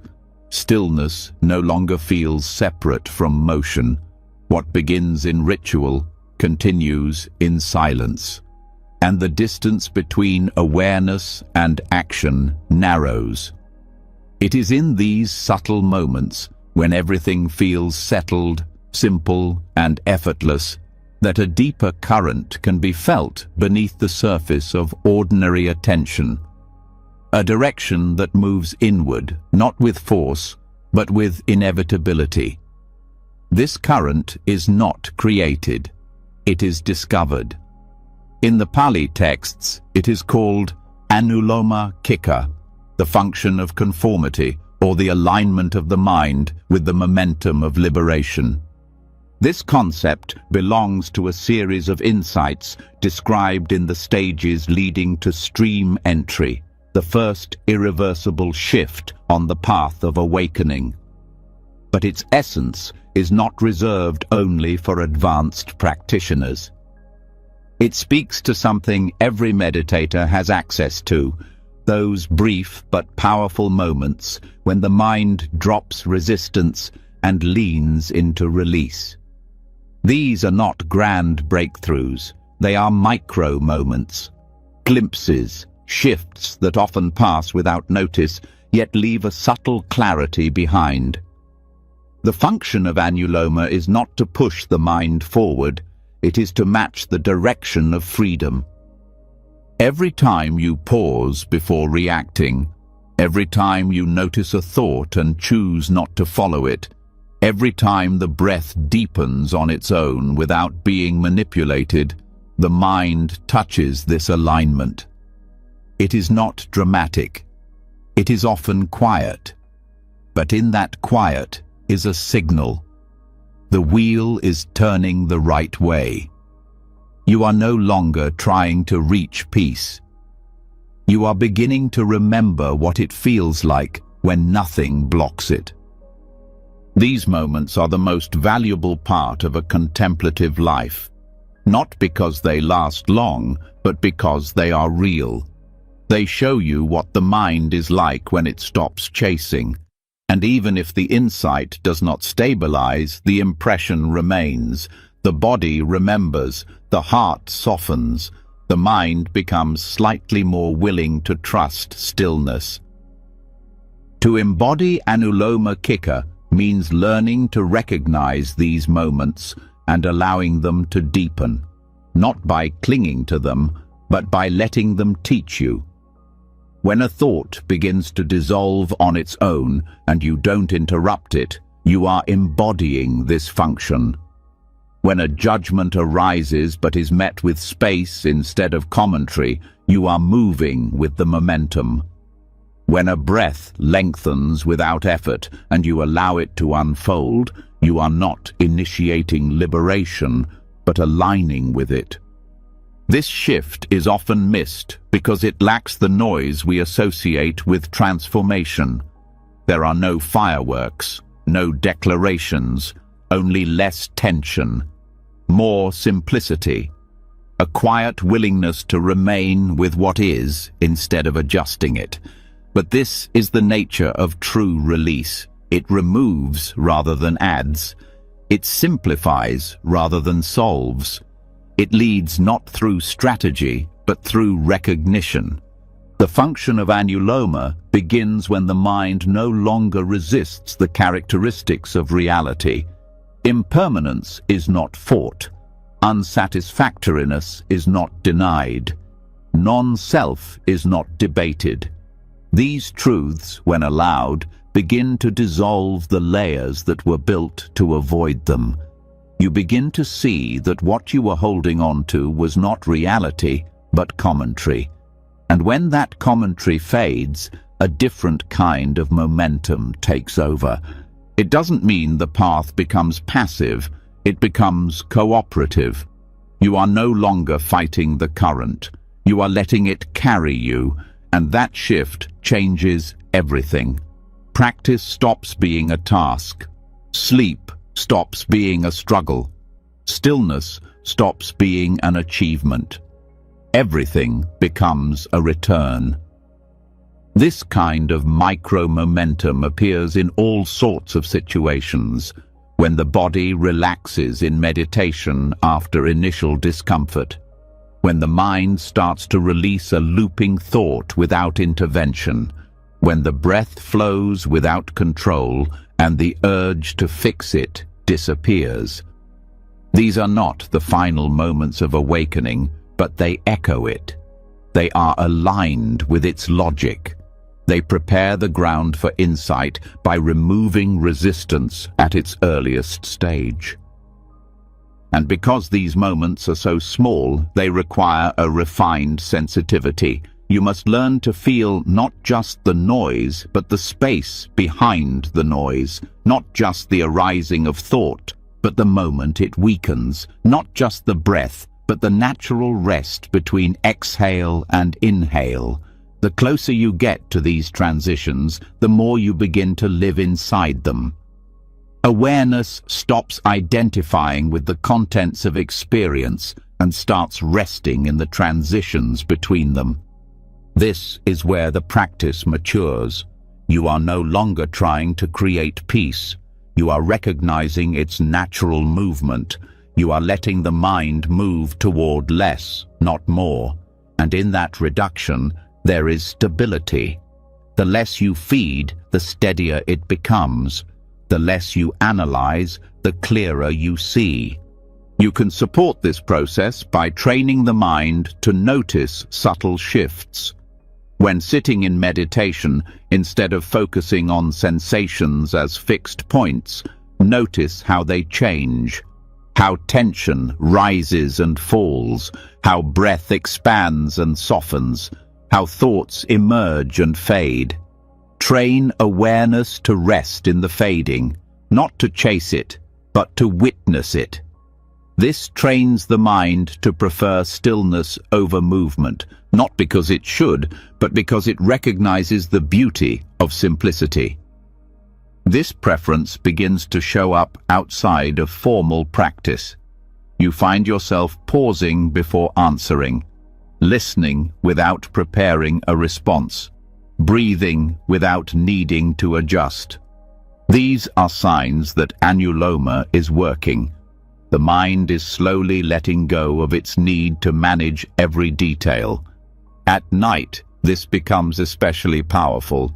As you lie in bed, you can feel the edge where thought wants to return, where the mind usually begins its search, planning, remembering, judging. In that moment, instead of following, just feel. Where is the momentum going? Is the mind moving towards stillness or towards selfing?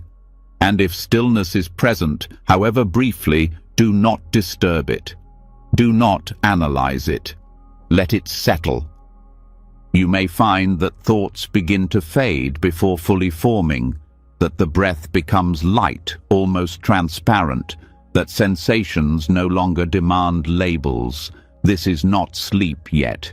This is something deeper. The body preparing to dissolve into rest, the mind aligning with the nature of letting go. You are not pushing anything.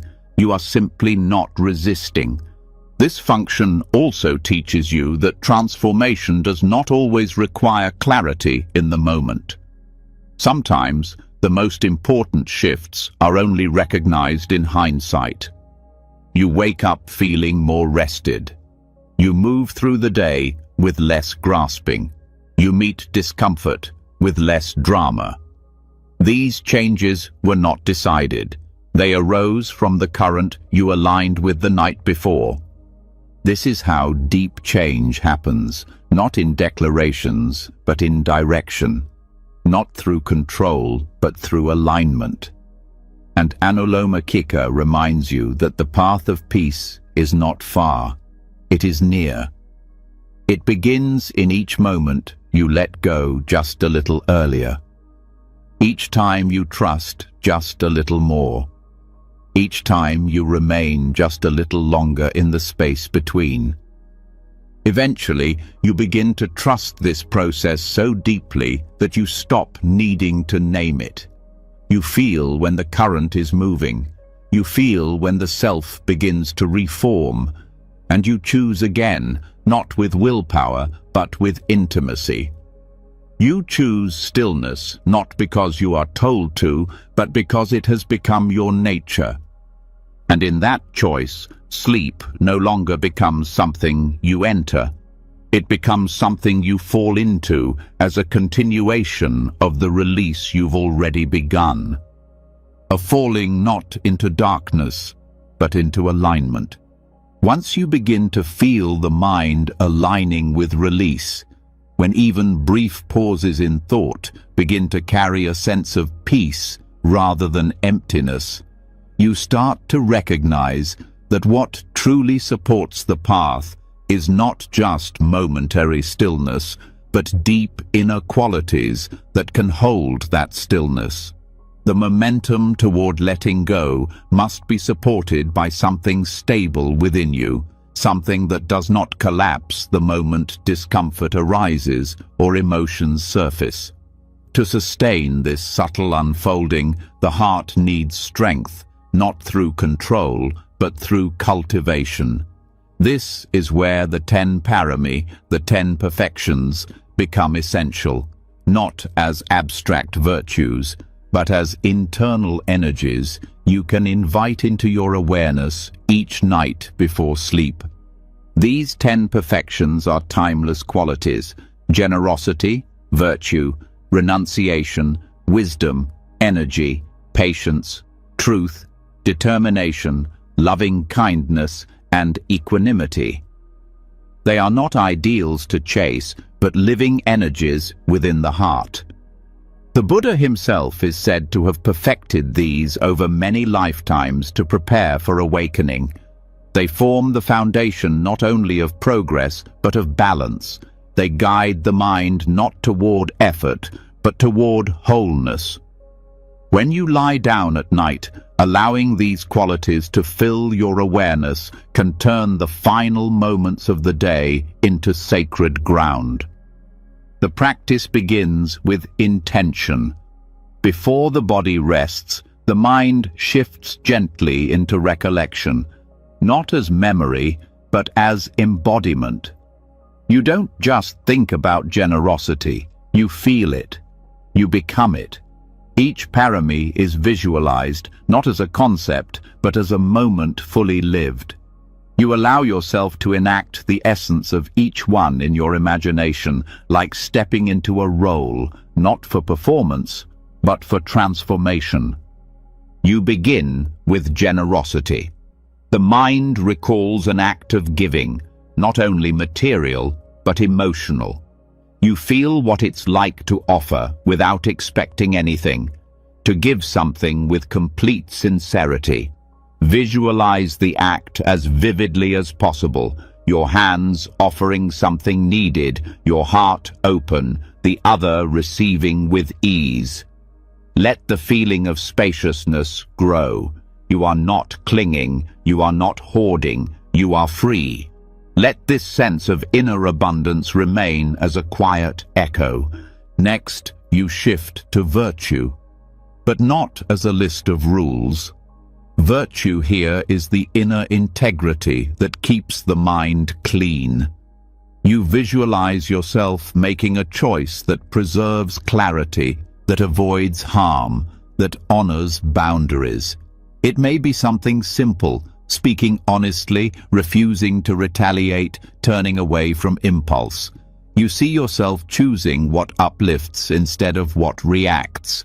Let this visualization be grounded, not idealized. See the strength in restraint. Let the mind rest in the relief that comes from being whole. Then, renunciation. This is often misunderstood as loss, but renunciation in the parami sense is the joy of simplicity, the power of letting go willingly. You visualize yourself placing down a burden, something you don't need to carry.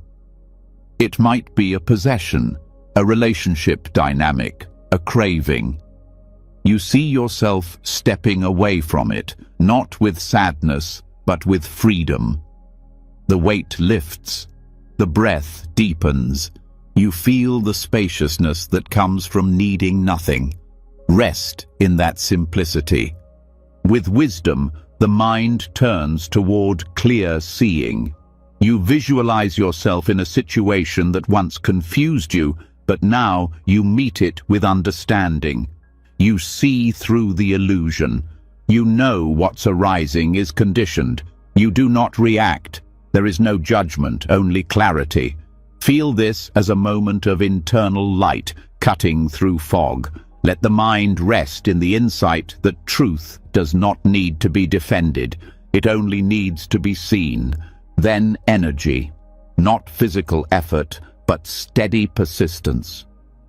You visualize yourself not giving up, meeting difficulty with quiet resolve, not pushing, not forcing, but continuing. Maybe it's in practice, in a hard conversation, or in enduring discomfort. You see yourself remain.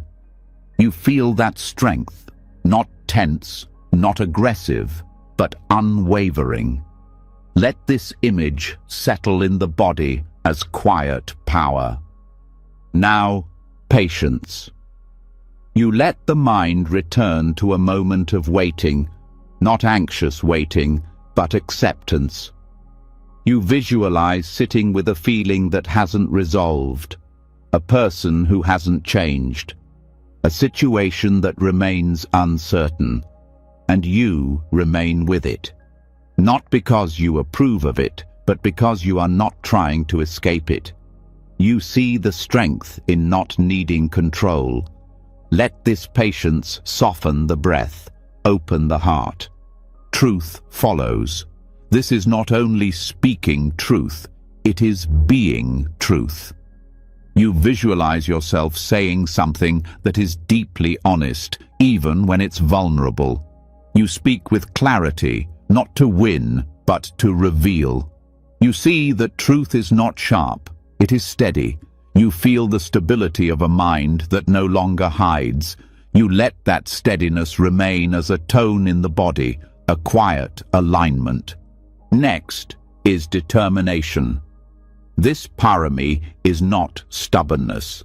It is the inner commitment to keep walking even when the path is unclear. You visualize a moment where you recommit, not out of pressure, but from clarity.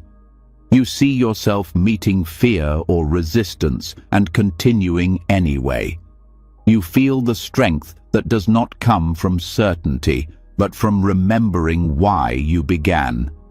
Let this remembrance deepen your confidence without hardening the heart. Then, loving kindness, not sentimental, but unwavering goodwill. You visualize someone in front of you, someone you care for, someone neutral, someone difficult. You see them clearly, and you wish for their safety, for their peace, for their freedom, not to change them, but because your heart can hold them. You feel the soft warmth of this intention. It spreads through your chest. You are no longer bound by liking or disliking. You simply care. Let this care spread, without force, into the whole body. And finally, equanimity. You visualize yourself standing in the middle of joy and sorrow, gain and loss, praise and blame, and you remain balanced, not distant, but steady. You feel the ability to witness without collapsing, to care without clinging. You know that all things change, and that knowing is not cold, it is peace. Let this inner balance become the final resting place of the mind. As each parami is visualized, the heart begins to feel whole, not perfect, not complete, but aligned. These qualities are not ideals you must live up to. They are reflections of the mind's potential when not disturbed. When you invoke them before sleep, you are not performing, you are returning. And the effect is immediate. The mind becomes less noisy because it is no longer fragmented, less grasping because it feels full, less anxious because it remembers its own strength.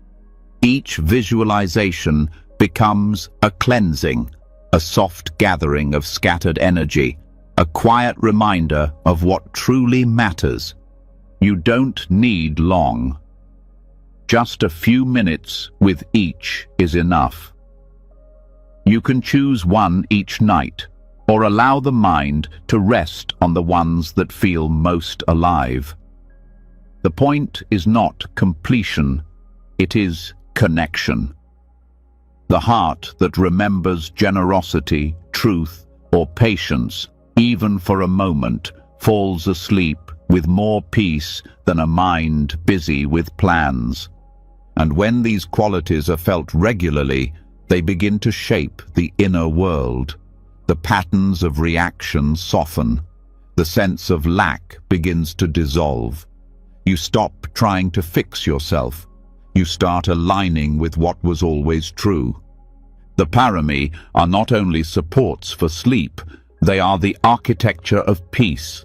When practiced in stillness, they rebuild the foundation the world may have worn down during the day.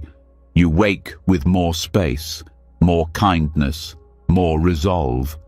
So each night, just before the body releases into sleep, let the mind bow, not with formality, but with sincerity, to these 10 qualities. Let each one speak through you, move through you, reshape you. And when the last one fades, and no more words are needed, let the heart rest in the silence it helped create. Not because the day is over, but because the path continues, even in dreams, even in rest, even in the breath that leads you into the next moment of letting go. After more than 3 hours together, you've journeyed through teachings rarely explored this deeply outside of monasteries. Insights that have been quietly passed down for centuries, not to impress the intellect, but to free the heart. You've learned to release the grip of time, to observe thought without becoming it, to meet restlessness with equanimity, and to fold even the smallest gestures into sacred ritual. You've witnessed the body dissolve into calapas, heard the hum of inner silence, and discovered that liberation is not distant. It's found in micro moments of letting go. You've touched the earth for grounding, invoked perfections for wholeness, and gently surrendered identity at the edge of sleep. This wasn't just a list of techniques. It was a shift in how you relate to your own mind. And maybe, just maybe, tonight you'll fall asleep, not because you forced yourself into rest, but because there's simply nothing left to hold. Now it's your turn to reflect. Which practice resonated most with you tonight? Leave a comment below, not just to share, but to anchor your intention. Let your words be your way of planting mindfulness into the collective space we've built together. And if this journey spoke to something deeper in you, if you'd like to keep walking this path of stillness, clarity, and wisdom, subscribe to the channel. One click, and we'll keep walking together, one breath at a time. Until then, may your nights be quiet, your heart be light, and your awareness remain your most trusted refuge.